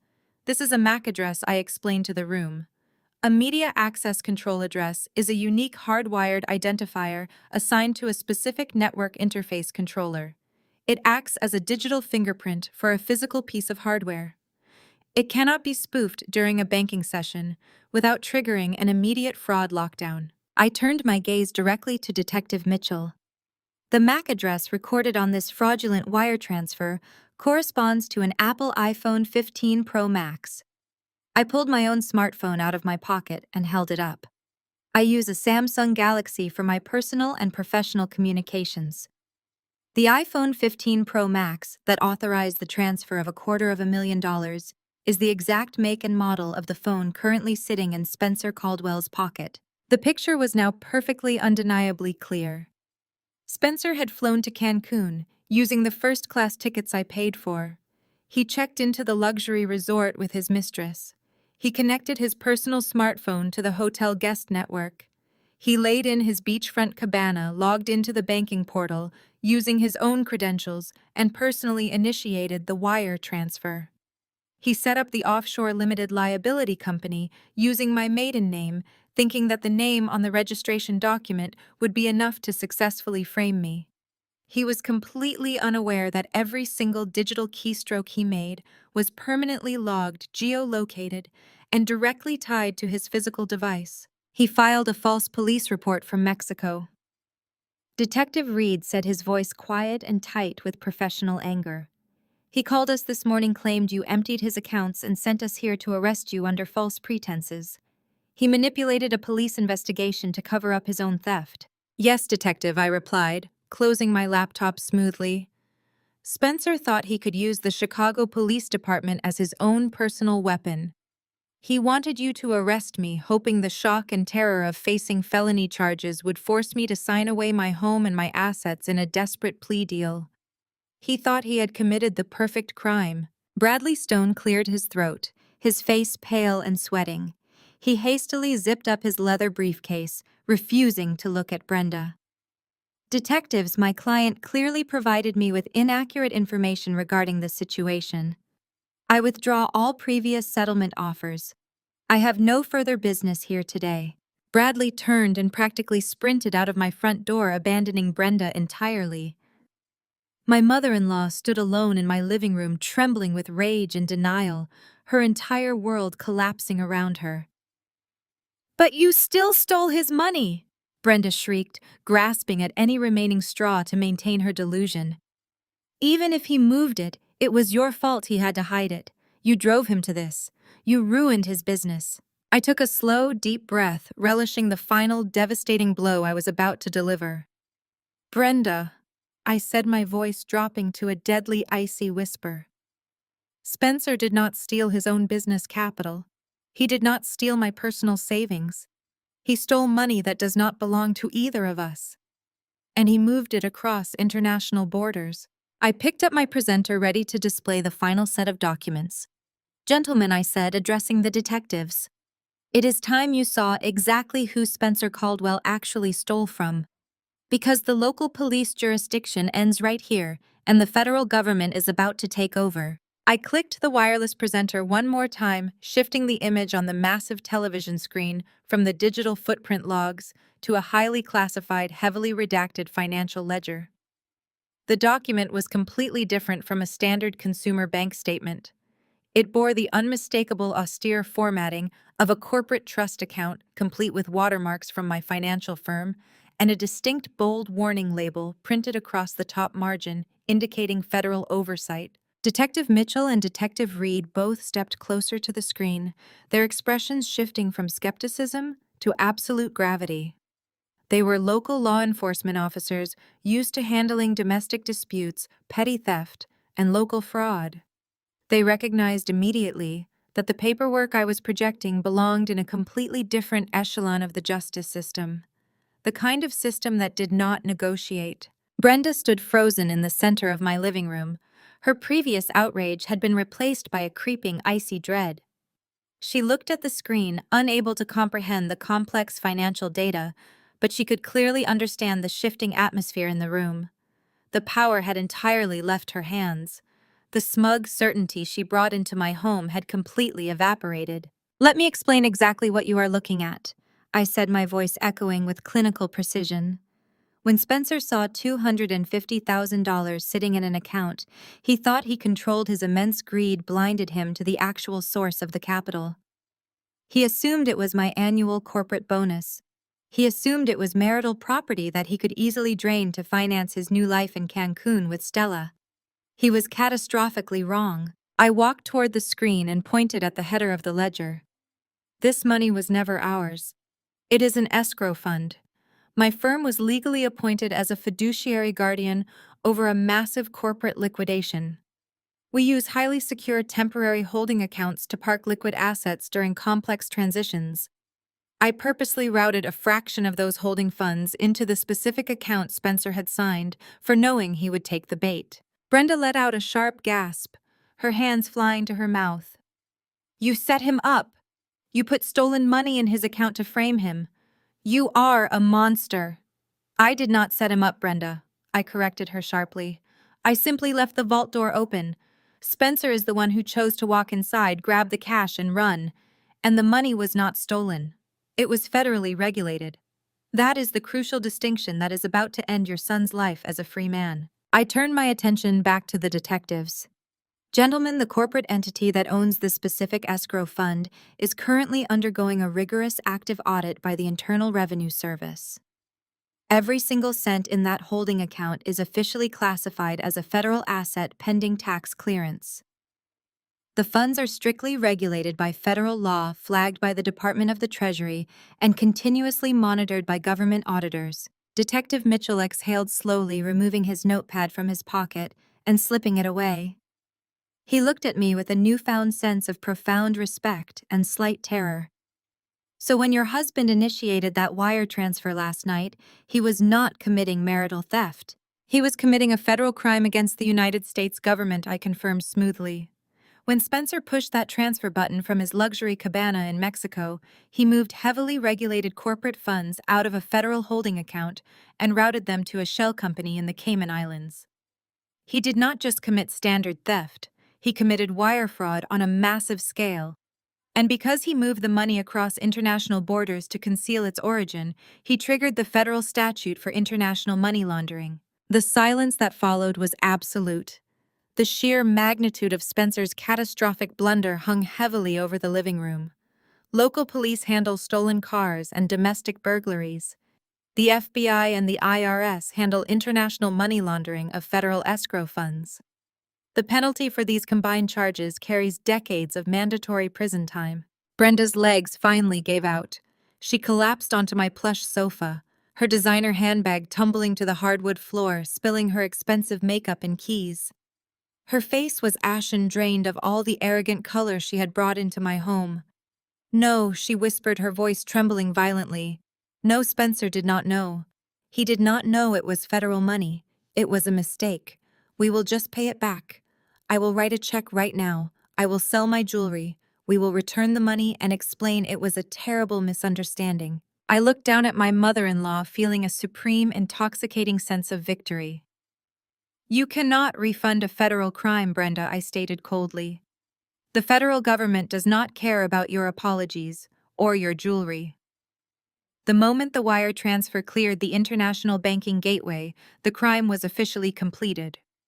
Ignorance of the origin of the funds is not a valid legal defense for international money laundering. Your son executed a premeditated, highly illegal financial transaction to steal $250,000.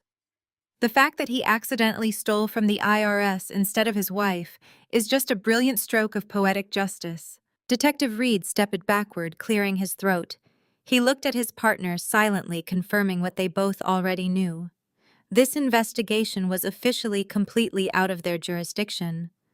Mrs. Caldwell Reed said, addressing me with careful formality. If what you are showing us is accurate, and these funds are indeed tied to a federal audit, then the Chicago Police Department cannot process this arrest warrant. Your husband has committed a federal offense. I smiled, walking back to my laptop. I am fully aware, Detective, I replied. I did not expect you to arrest Spencer. I expected you to come here today because Spencer filed a false police report in a desperate attempt to frame me. I needed you to witness this evidence, verify the digital footprint, and confirm that I was entirely locked out of that account 30 days ago. I needed you to clear my name so I can proceed with the final phase of my plan." Brenda let out a guttural, agonizing sob. She buried her face in her hands, her perfect wealthy facade completely shattered. She realized with horrifying clarity that her golden child, the son she had praised and enabled his entire life, was not just facing a ruined marriage. He was facing the total unyielding wrath of the federal justice system. He was going to a federal penitentiary, and I was not quite finished yet. I clicked the presenter button one final time. The image of the escrow ledger vanished, replaced immediately by a series of highly official watermarked documents bearing the unmistakable crests of the Federal Bureau of Investigation and the Financial Crimes Enforcement Network. The forms were dense, filled with authorization codes, tracking numbers, and deeply detailed narrative sections. Brenda slowly lifted her head from her hands, her tear-streaked face pale and utterly terrified. She stared at the new projection, her eyes darting across the heavy black text. She did not know exactly what she was looking at, but the sheer weight of the government seals made her physically shrink back into the cushions of my sofa. "These," I announced, letting my voice fill the silent living room, "are suspicious activity reports. In the financial sector, we refer to them as SARs. They are mandatory federal disclosures filed by financial institutions whenever we detect potential money laundering, massive fraud, or illicit international transfers. When an account is flagged with a SAR, it automatically bypasses local jurisdictions and goes directly to federal intelligence agencies." I stepped away from the screen and walked slowly toward Brenda. I stopped right in front of her, looking down into her wide, panic-stricken eyes. I wanted her to feel the absolute suffocating gravity of the situation. I wanted her to understand that her son was not a victim of circumstance, but the target of a perfectly executed professional takedown. "I did not file these reports this morning when Spencer called the Chicago police," I told her, my tone dropping to a sharp, clinical whisper. "I filed these reports exactly 24 hours ago. I submitted them the precise moment Spencer initiated his fraudulent wire transfer from the hotel network in Cancun. Before his plane even landed in Mexico, the federal government was already compiling a massive dossier on his financial activities. He was legally condemned before he even unpacked his swimsuit." Brenda let out a choked gasp, clutching her chest as if she could not draw enough air into her lungs. "You planned this," she whimpered, shaking her head in violent denial. "You planned to destroy him. You let him take that money just so you could send him to prison." "I let him make his own choices, Brenda," I corrected her immediately. "I did not force him to cheat on me with my best friend. I did not force him to lie to your face about his failing business. I did not put a gun to his head and force him to steal $250,000 to fund a tropical vacation. He made every single one of those choices entirely on his own.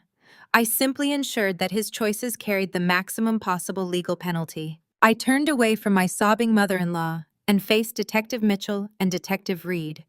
Both men were standing perfectly still, absorbing the sheer, calculated magnitude of the trap I had built.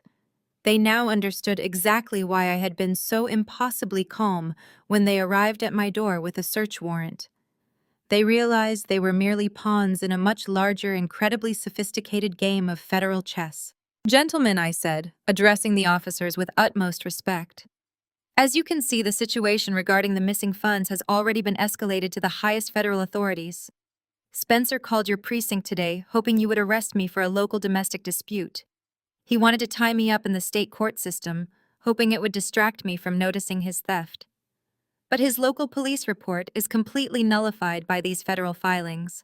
Detective Mitchell nodded slowly, looking at the projected suspicious activity reports with professional recognition. "The jurisdiction is completely out of our hands," he confirmed, his voice grave. "Once the FBI and the IRS open an active money laundering investigation on an international wire transfer, local departments have to step down immediately." "Precisely," I replied. "You are not here to arrest me, detective. You are here to formally collect my witness statement. You are here to document the fact that Spencer Caldwell filed a fraudulent police report, committed perjury, and attempted to falsely imprison his wife to cover his tracks.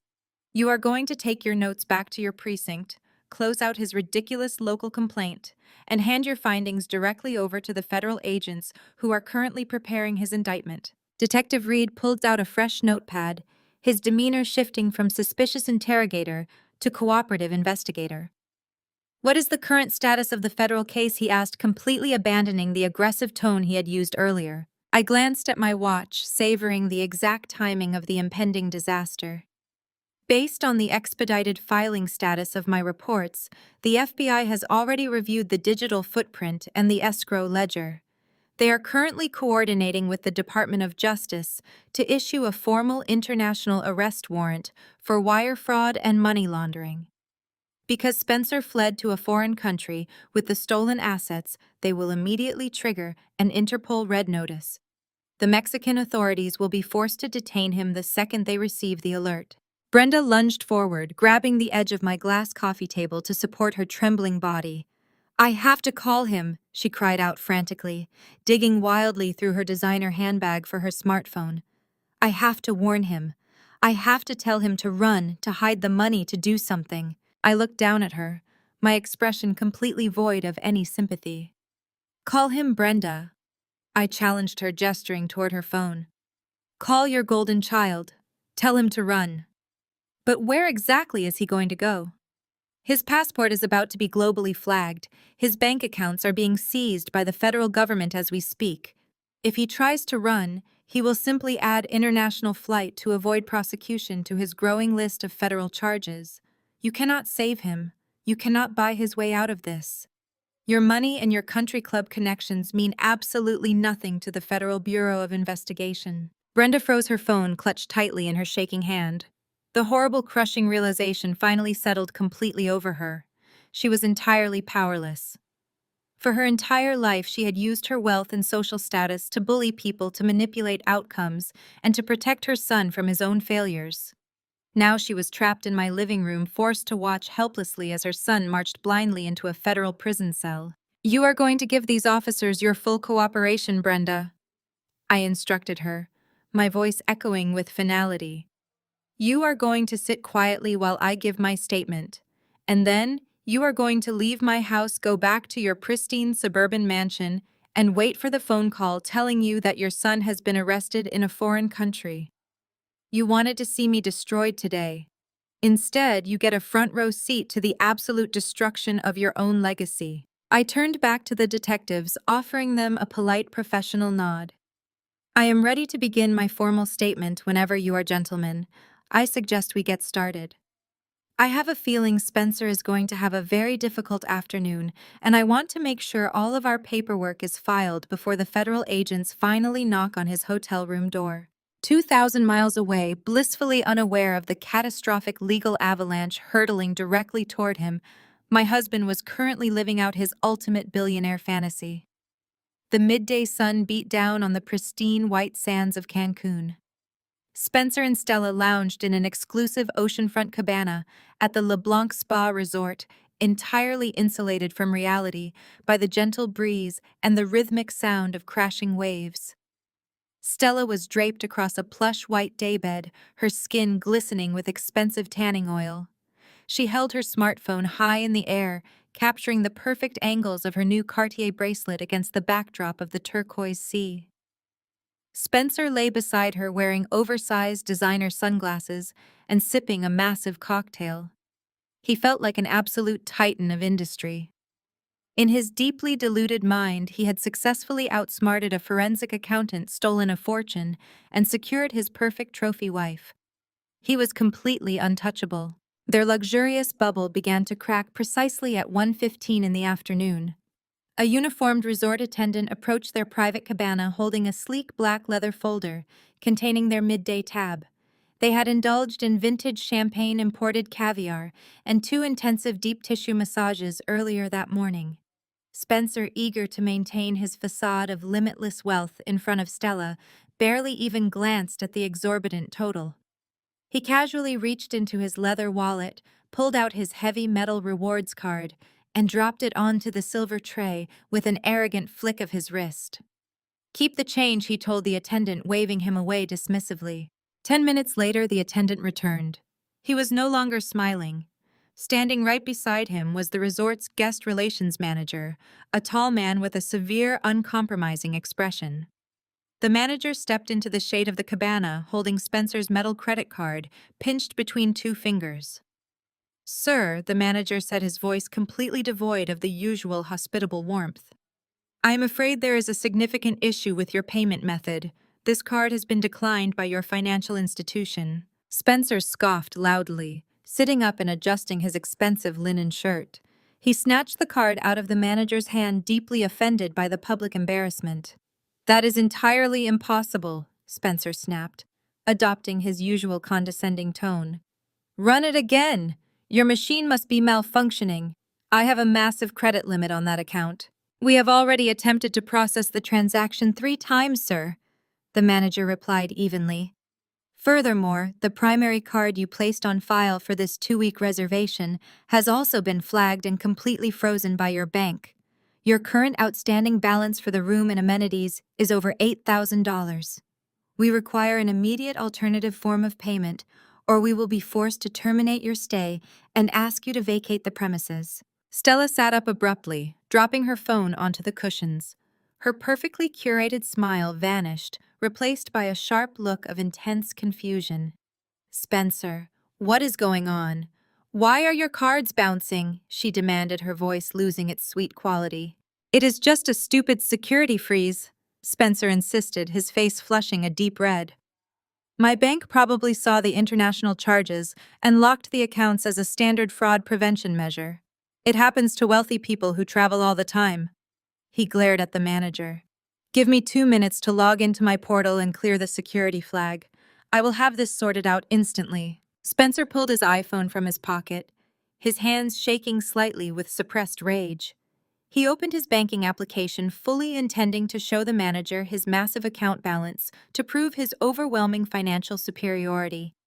He typed in his credentials and hit the login button, waiting for the dashboard to appear. The screen did not load his transaction history. It did not show his checking account. It did not show the $250,000 he thought he had successfully stolen just 12 hours prior. Instead, the entire screen flashed a glaring, aggressive crimson red. A stark white warning banner dominated the display. Spencer froze, his breath catching in his throat. He stared at the glowing rectangle in absolute paralyzing horror. The warning label did not say anything about a standard fraud alert. It did not ask him to verify his recent purchases. The text on the screen was a formal, terrifying legal notification. It read, "Access denied. These financial assets are currently under federal seizure. Action executed pursuant to orders from the Federal Bureau of Investigation and the Financial Crimes Enforcement Network. Please contact the Department of Justice regarding international wire fraud violations." Spencer felt the blood completely drain from his face. His heart slammed against his ribs with terrifying force.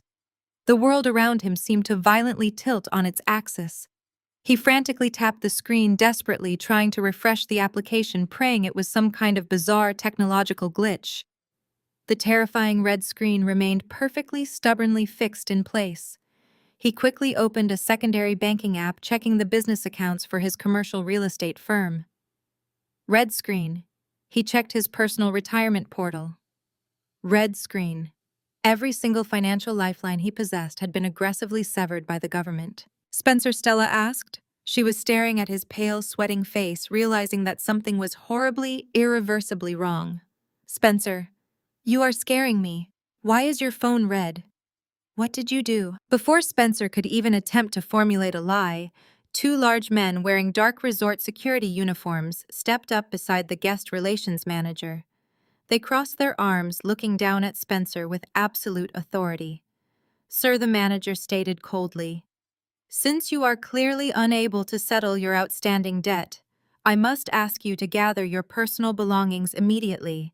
You are trespassing on resort property. We are escorting you off the premises." Spencer gasped. He looked wildly at Stella, completely trapped. Within minutes, the golden couple was unceremoniously marched through the resort lobby. They were followed closely by armed resort security, their heavy footsteps echoing against the polished marble floors. Spencer struggled to carry his expensive leather duffel bags, sweat pouring down his face as the oppressive Mexican heat hit them the moment the automatic doors slid open. Stella stumbled behind him in her designer wedges, clutching her oversized straw hat, crying out in absolute shock and humiliation. The valet staff refused to call them a private luxury car. Instead, Spencer was forced to hail a battered, unair-conditioned local taxi from the busy street corner. He threw their bags into the trunk, shoved Stella into the back seat, and ordered the driver to take them directly to the Cancun International Airport. During the frantic 40-minute ride, the interior of the taxi became a suffocating pressure cooker of panic. Stella demanded answers, her voice shrill and hysterical. She screamed at Spencer, asking why his bank accounts had terrifying government seizure warnings on them. Spencer aggressively dismissed her questions. He lied, claiming it was a massive misunderstanding, a simple corporate glitch that his lawyers in Chicago would sort out the second they landed on American soil. He told her they just needed to get on a plane and fly back to the United States before the situation escalated. He truly believed that if he could just cross the border back into Illinois, he could hire a defense attorney and bully me into dropping the charges. He still fundamentally misunderstood the devastating reality of his situation. He thought he was running from a domestic dispute. He had absolutely no idea he was attempting to flee an active federal dragnet. They arrived at Terminal 3, the international departure hub. Spencer practically threw the last of his physical cash at the taxi driver. He grabbed Stella by the wrist, pulling her through the crowded sliding glass doors. The terminal was completely packed with sunburned tourists and vacationing families. Spencer pushed his way through the massive crowds, his eyes darting around the facility with the frantic, terrified energy of a cornered animal.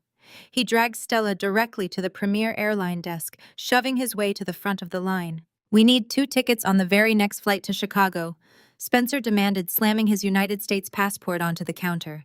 "I do not care what it costs. Just put us on a plane leaving right now." The ticketing agent, a calm woman in a crisp blue uniform, opened the passport and began typing his information into her secure terminal. Because all of Spencer's financial assets were entirely frozen by the Department of Justice, he turned to Stella and ordered her to hand over her personal credit card. Stella was sobbing openly now, her perfect vacation completely ruined, but she blindly obeyed the man she thought was going to give her a life of unimaginable luxury. The agent swiped Stella's card to process the exorbitant last-minute booking fee. Then the agent scanned the barcode on the bottom page of Spencer's passport. The moment the laser hit the encoded document, a silent, invisible alarm instantly triggered across multiple international law enforcement databases. When the FBI issued the federal warrant for wire fraud and international money laundering earlier that morning, they simultaneously transmitted an emergency red notice directly to Interpol. Spencer's passport was globally flagged. The airport computer system immediately locked the agent's screen, flashing a severe law enforcement directive. The agent maintained her professional composure. She looked up at Spencer and offered a polite, practiced smile. "I apologize for the delay, sir," she said smoothly. "My system is requiring a secondary supervisor override for this specific transaction. I will be right back. Please wait right here." She took his passport, stepped away from the counter, and quickly disappeared through a secure door behind the ticketing desks. Spencer felt a sudden, terrifying drop in his stomach. His survival instincts finally pierced through his thick layer of blinding arrogance. He looked at Stella, his chest heaving with sheer panic. "We need to leave," he whispered frantically, grabbing his duffel bag. "We need to get out of this terminal right now." But his realization came exactly 3 minutes too late. Before Spencer could even take a single step away from the counter, the main glass doors of the terminal burst open. A heavily armed tactical unit of the Mexican Federal Police, working in direct coordination with airport security and Interpol liaisons, swarmed into the building. They moved with terrifying orchestrated precision. Tourists screamed and scattered, dropping their luggage as the officers aggressively pushed through the crowd, forming a rapid, inescapable perimeter around the ticketing counter. Spencer Caldwell, a commanding voice, shouted over the chaos. "Do not move. Put your hands in the air immediately." Spencer froze, his eyes wide with absolute horror, as half a dozen armed officers converged on him. He opened his mouth to argue, attempting to deploy his usual entitled corporate bravado. "I am an American citizen," he yelled, his voice cracking with fear. "You cannot do this. You have no jurisdiction over me. I demand to speak with the American embassy." The officers did not care about his demands. They did not care about his expensive linen shirt or his arrogant attitude. Two large federal agents lunged forward, grabbed Spencer by the shoulders, and violently slammed him face first onto the polished tile floor of the airport terminal. The sound of his body hitting the hard ground echoed through the massive building. Officers pinned his arms aggressively behind his back. The sharp, heavy metallic click of steel handcuffs snapping around his wrists sealed his absolute doom. Stella backed away, her hands flying to her face as she let out a piercing, hysterical scream. She watched the man she had destroyed my marriage for get completely neutralized by a foreign tactical team. She frantically tried to distance herself from the scene, shaking her head wildly. "I do not know what he did," Stella cried out, looking around at the terrified tourists. "I am just his girlfriend. I have nothing to do with his business. Let me go." A female officer stepped forward and firmly grabbed Stella by her upper arm, twisting it backward. "You are Stella Montgomery?" the officer asked sternly. "Yes," Stella sobbed, struggling against the iron grip. "But I am innocent. You are formally detained as an active accomplice to international money laundering and federal wire fraud," the officer declared loudly. "You are both being held for immediate extradition to the United States." Another pair of handcuffs aggressively clicked around Stella's wrists. She was forcefully pushed against the ticketing counter for a physical search. The glamorous, sophisticated facade she had meticulously maintained for years instantly dissolved. Her expensive designer beach hat was trampled under the heavy boots of the arresting officers. She sobbed uncontrollably, her tears mixing with the heavy humidity, causing her expensive mascara to run in thick black streaks down her cheeks. Her perfect makeup was entirely ruined, making her look incredibly unhinged and completely pathetic. A massive crowd of onlookers had formed a wide circle around the spectacle. Every single tourist within 50 feet had pulled out their smartphone. Dozens of cameras were pointed directly at them, recording every miserable second of their humiliating downfall. Stella screamed at the crowd, begging them to stop filming, but the flashes only intensified. The golden couple who had arrogantly boasted about their stolen luxury life on social media just an hour ago were now the star attractions of a viral public arrest. They were dragged out of the terminal in chains, completely stripped of their dignity, their wealth, and their freedom. While Spencer and Stella were processed in Mexico, the shockwaves hit Chicago. I received the official confirmation call from the federal agent handling the case just as I was finishing a late lunch. The trap had snapped entirely shut. Now there was only one loose end left to tie up. I drove toward the affluent northern suburbs, heading directly to Brenda's sprawling gated estate. I knew exactly what she was doing. When a wealthy family member gets arrested, the immediate protocol is to secure bail. Brenda would be frantically contacting her wealth management team, trying to leverage her massive property to pull her precious son out of federal custody. She had absolutely no idea that Naomi had already beaten her to the punch. I pulled through the wrought iron gates and parked behind two sleek black sedans that certainly did not belong to Brenda's country club friends. I walked through the massive double doors, which had been left wide open in the chaos. Inside the grand living room, the scene was one of pure, unadulterated panic. Brenda was pacing frantically across her expensive Persian rug, a telephone pressed tightly against her ear. Her usually flawless hair was disheveled, and her hands shook violently. 3 senior executives from Spencer's commercial bank stood around her marble dining table. Standing at the head of the table, commanding the room with terrifying authority, was my sister-in-law. Naomi wore a razor-sharp navy blue power suit, holding a thick leather binder. Brenda slammed the phone down on the receiver, screaming at the bank executives, "You cannot deny my collateral request. I own this estate outright. My son is facing a massive misunderstanding in a foreign country, and I need a $2 million line of credit wired to a federal bail bondsman immediately. The lead bank executive, a stern man with silver hair, did not flinch. He simply looked at Naomi, deferring completely to her legal authority. Brenda noticed me in the doorway, her face contorting with hatred. "You set him up," she hissed. "I will sue you for every penny you possess." I simply smiled, walking slowly into the room and taking a position right beside Naomi. We were a united front, two highly educated women who had spent years enduring this family's toxic abuse. "I did not do anything to your son, Brenda," I said calmly. "And you are not going to sue anyone. In fact, you are not even going to be able to afford a consultation with a public defender." Naomi slid a stack of audited financial records across the marble table. Brenda Naomi began, her voice ringing with the crisp clarity of a corporate litigator delivering a death sentence. "When Lauren discovered Spencer's embezzlement plans, she asked me to perform a comprehensive legal review of his commercial real estate portfolio. We needed to ensure Lauren's assets were entirely protected from his impending bankruptcy. During my audit, I uncovered a highly disturbing pattern of financial fraud tied directly to your personal estate." Brenda stopped breathing. Her eyes darted to the bank executive, suddenly realizing why they were standing in her home instead of processing her loan. "What are you talking about?" Brenda demanded, her voice losing all its arrogant volume. Naomi tapped a manicured fingernail against the top document.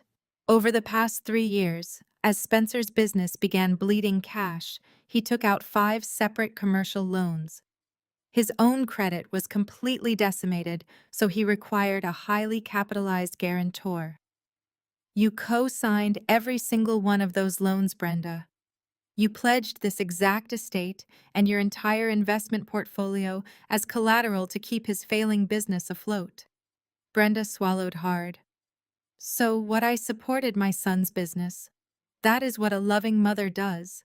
"There is a massive crime when you falsify your asset declarations to secure federal backing," Naomi corrected her sharply.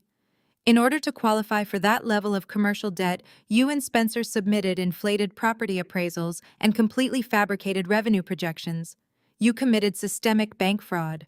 Furthermore, standard commercial loans contain strict criminal default clauses. When Spencer was arrested by international authorities today for federal wire fraud and money laundering, it triggered an immediate automatic default on all of his commercial debt." The lead bank executive stepped forward, handing Brenda a formal legal notice.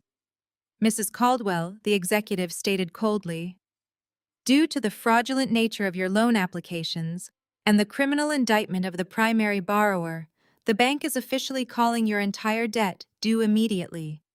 You owe our institution $4.2 million. Because you cannot produce these funds, we are executing our right of seizure on your collateral." Brenda stared at the paper as if it were coated in poison. She began to hyperventilate, stumbling backward until she hit the edge of a velvet armchair. "You cannot take my home," she gasped. Naomi closed her leather binder with a loud final snap. "The bank has already frozen your checking accounts, your stock portfolios, and your retirement funds. These executives are here to formally serve you with an eviction notice. You have exactly 48 hours to pack whatever personal clothing you can fit into a suitcase before they change the locks on these doors and put this property up for commercial auction." Brenda's home phone began to ring. I picked up the receiver and hit the speaker button so the room could hear. A crisp voice echoed from the machine. "Hello, Brenda. This is the membership director at the Oakbrook Country Club. We were just informed of the deeply disturbing international news regarding Spencer. Due to the severe criminal nature of these events, we are officially revoking your family membership, effective immediately. We kindly ask that you do not return to the club premises." I pressed the button to end the call.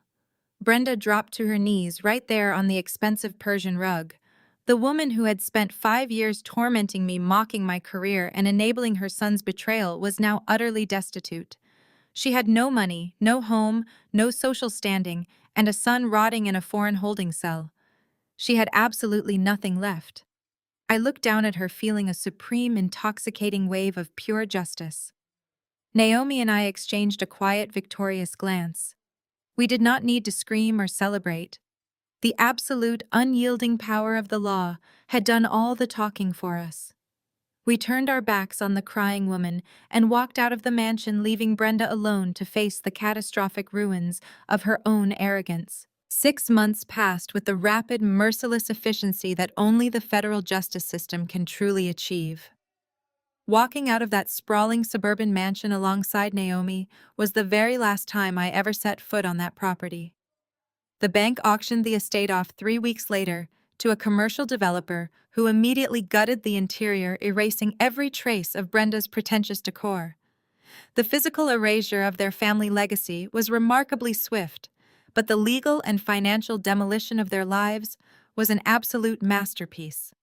I followed the federal proceedings against my soon-to-be ex-husband from the comfortable, quiet distance of my downtown corner office.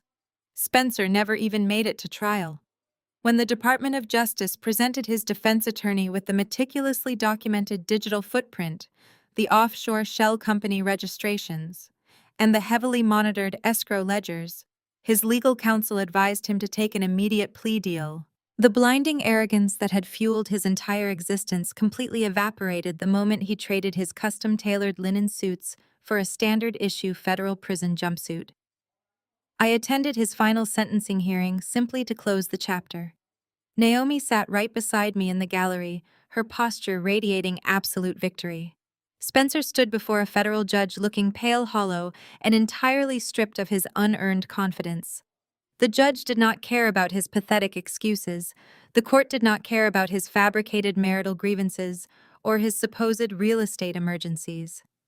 The justice system only cared about the irrefutable data, proving he committed international money laundering and wire fraud against a federally audited corporate entity.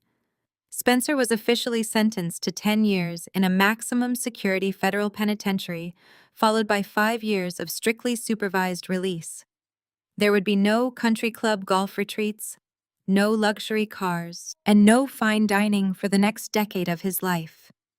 He traded the turquoise waters of Cancun for a concrete cell, all because he arrogantly believed he was smart enough to outwit a forensic accountant. The most deeply satisfying betrayal, however, did not come from the government. It came directly from Stella. The exact moment the Mexican tactical authorities dragged them out of the resort and handed them over to the FBI, the so-called love of Spencer's life instantly turned on him. Stella had spent her entire existence avoiding hard work and chasing unearned luxury.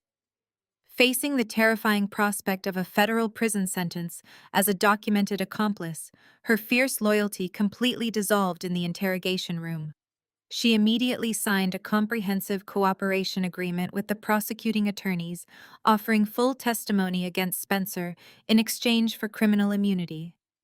She threw the man she supposedly loved under the bus without a single second of hesitation. But the justice system is not entirely forgiving, and neither is the civil court.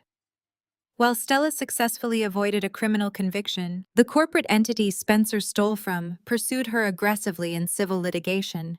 Because she had knowingly benefited from the stolen federal funds, wearing the Cartier jewelry and flying on the first-class tickets, the court slapped her with a massive civil restitution order. Her bank accounts were aggressively garnished. Her wages were heavily penalized. The high society public relations firm she worked for fired her immediately, citing the severe reputational damage of her highly publicized viral arrest in Mexico. Stella went from sipping vintage champagne in a private beachfront cabana to facing insurmountable, crippling debt. With her public image utterly destroyed and her assets completely seized, she was forced to take the only employment she could find that would pay her in cash to survive. The woman who Brenda constantly praised for her effortless grace and flawless elegance is now working 60 hours a week as a commercial cleaner. She spends her days scrubbing industrial toilets and emptying trash cans in the very same downtown corporate office buildings where she used to attend elite networking mixers. Her designer dresses have been permanently replaced by a cheap stained uniform, and her perfectly manicured hands are now rough and calloused from harsh chemical solvents. And then there was Brenda, the mighty matriarch who had spent years making me feel completely inadequate, was now living a reality far worse than any prison sentence. When the commercial bank seized her estate and liquidated her entire investment portfolio to cover Spencer's fraudulent loans, Brenda was left with absolutely nothing. She currently resides in a cramped, poorly lit, low-income apartment on the extreme outskirts of the city. The space is barely large enough to hold the single suitcase of clothing the bank allowed her to keep, but the loss of her immense wealth was only a fraction of her ultimate punishment. For a fierce, status-obsessed narcissist like Brenda, the true torture is her complete and utter social excommunication. The elite society she once worshipped completely turned their backs on her. Her former friends at the country club proactively block her phone numbers. The prestigious charity boards she used to ruthlessly command pretend she never even existed. When she walks down the street to the local discount grocery store counting her pennies to afford basic necessities, people who used to attend her lavish dinner parties actively cross the street to avoid acknowledging her. She is entirely isolated, spending her days sitting in a tiny, poorly ventilated room, surrounded by the crushing silence of her own absolute irrelevance. Every single day, she is forced to wake up and remember that her relentless cruelty and her blind enablement of her son's greed cost her the only life she ever valued. She lost her golden child, she lost her chosen daughter-in-law, and she lost her pristine reputation, all because she severely underestimated the quiet, calculating woman she pushed into the shadows. The toxic empire they built on lies, manipulation, and my stolen wages had been entirely reduced to rubble.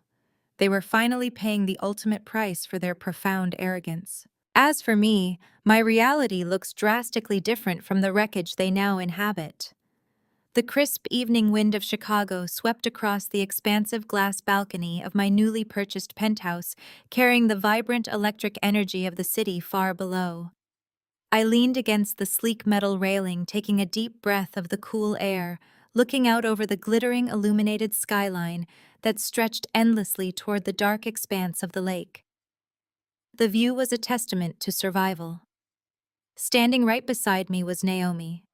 She looked absolutely radiant in a perfectly tailored ivory suit, the city lights reflecting brightly in her dark, intelligent eyes. She held a crystal flute filled with vintage champagne, and I held a matching flute in my own hand. We turned to face each other, the unspoken weight of our absolute victory hanging beautifully in the cool air between us. We gently tapped our glasses together. The sharp, clear ring of the crystal echoed perfectly against the backdrop of the bustling city. It was the sound of complete, undeniable freedom. Our triumph was not merely personal, it was highly professional, widely recognized, and deeply lucrative. The board of directors at my financial firm did not just clear my name of Spencer's ridiculous fabricated charges. They initiated a comprehensive, high-level internal review of exactly how I handled the attempted theft of the federal escrow funds. When the senior executives examined the meticulous documentation I provided to the Federal Bureau of Investigation, they were entirely astounded by the precision of my work. They saw exactly how flawlessly I protected the corporate assets, while simultaneously orchestrating the seamless apprehension of an international flight risk. I did not just prevent a massive financial loss for the company. I handed the federal government a perfectly wrapped indictment on a silver platter, shielding the firm from any negative press. Exactly 1 week after Spencer was slammed onto the airport tiles in Mexico, the chief executive officer of my firm called me directly into his top-floor office. He completely bypassed the usual bureaucratic performance reviews and annual promotion schedules. Recognizing my exceptional crisis management skills, he offered me the position of Regional Director of Forensic Auditing, complete with a corner office and a compensation package that instantly doubled my previous salary. That massive financial leap allowed me to purchase this stunning penthouse completely in cash without needing a single co-signer. I no longer live in a suburban mansion, tainted by the memories of a deceptive husband and a relentlessly toxic mother-in-law. I live in a fortress of my own making, high above the streets, surrounded only by the things I have genuinely earned. Naomi also reaped the immense rewards of our brilliant legal alliance. Her flawless, completely ruthless execution of the commercial banking seizures against Brenda caught the immediate attention of the senior managing partners at her prestigious corporate law firm. They recognized her unparalleled ability to dismantle complex financial structures and immediately elevated her to a full equity partner, granting her the respect she always deserved. She now commands her own division, wielding her brilliant legal mind with absolute authority. We no longer have to endure agonizing holiday dinners or forced weekend brunches with mediocre people who view us simply as walking bank accounts. We are entirely free from their exhausting pageantry, their subtle insults, and their disguised hostility. We have built our own family dynamic, one firmly grounded in mutual respect, immense professional success, and the shared, deeply satisfying knowledge that we permanently neutralized a parasitic threat. Standing on that balcony, taking a slow sip of the crisp champagne, I allowed myself a moment of profound philosophical reflection. People often fundamentally misunderstand the true nature of vengeance. Society heavily conditions women to react to betrayal with explosive, messy emotion. We are widely expected to cry uncontrollably, to throw our cheating partner's clothes onto the front lawn, to scream at the mistress in a public place, and to shatter wedding photographs in a blind, devastating rage. But emotional outbursts are entirely fleeting and ultimately powerless. They give the betrayer the exact satisfaction of knowing they successfully broke you. They allow the toxic family members to comfortably label you as hysterical and unstable. I chose a radically different path. I chose the absolute devastating power of cold hard logic. When you intentionally remove raw emotion from the equation, betrayal simply becomes a math problem. It becomes a structured set of variables waiting to be meticulously solved. Spencer, Stella, and Brenda relied entirely on my supposed emotional fragility.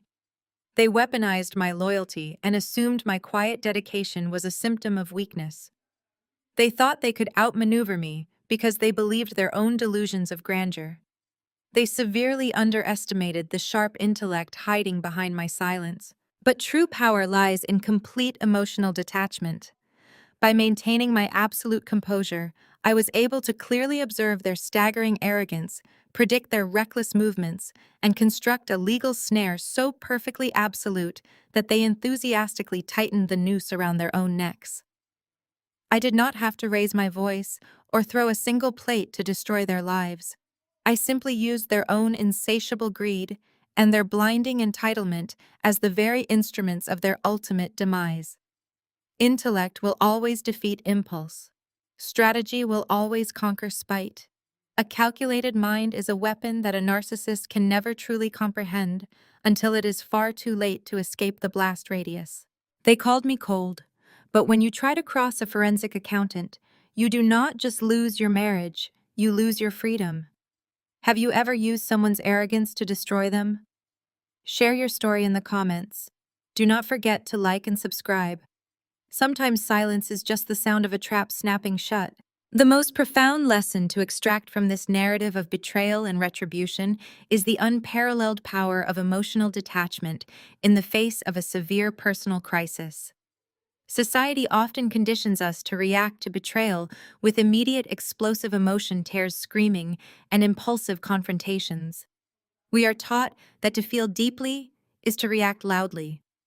However, this story masterfully illustrates that surrendering to raw, unfiltered emotion only surrenders your power directly to those who have wronged you. When confronted with the ultimate betrayal by the people she trusted most, the protagonist did not collapse or act out of vindictive spite.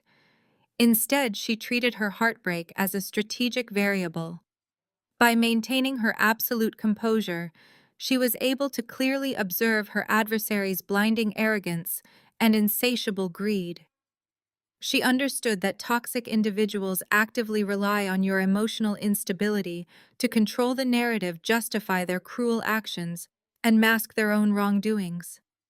By refusing to give them the hysterical, desperate reaction they so eagerly expected, she retained total, unwavering control over the situation and her own destiny. The true victory in this story is not merely about achieving financial ruin or legal justice against the perpetrators. It is about the art of self-preservation through intellect. When we separate our core self-worth from the malicious actions of others, we gain the sharp clarity needed to protect our future. A calculated mind grounded in facts, patience, and logic becomes an impenetrable shield against manipulation. This narrative serves as a powerful reminder that true strength lies not in how loudly we fight back, but in how intelligently we orchestrate our next move. Strategy will consistently conquer spite. If you found value in this lesson on emotional resilience, please share your thoughts in the comments below and subscribe for more empowering stories.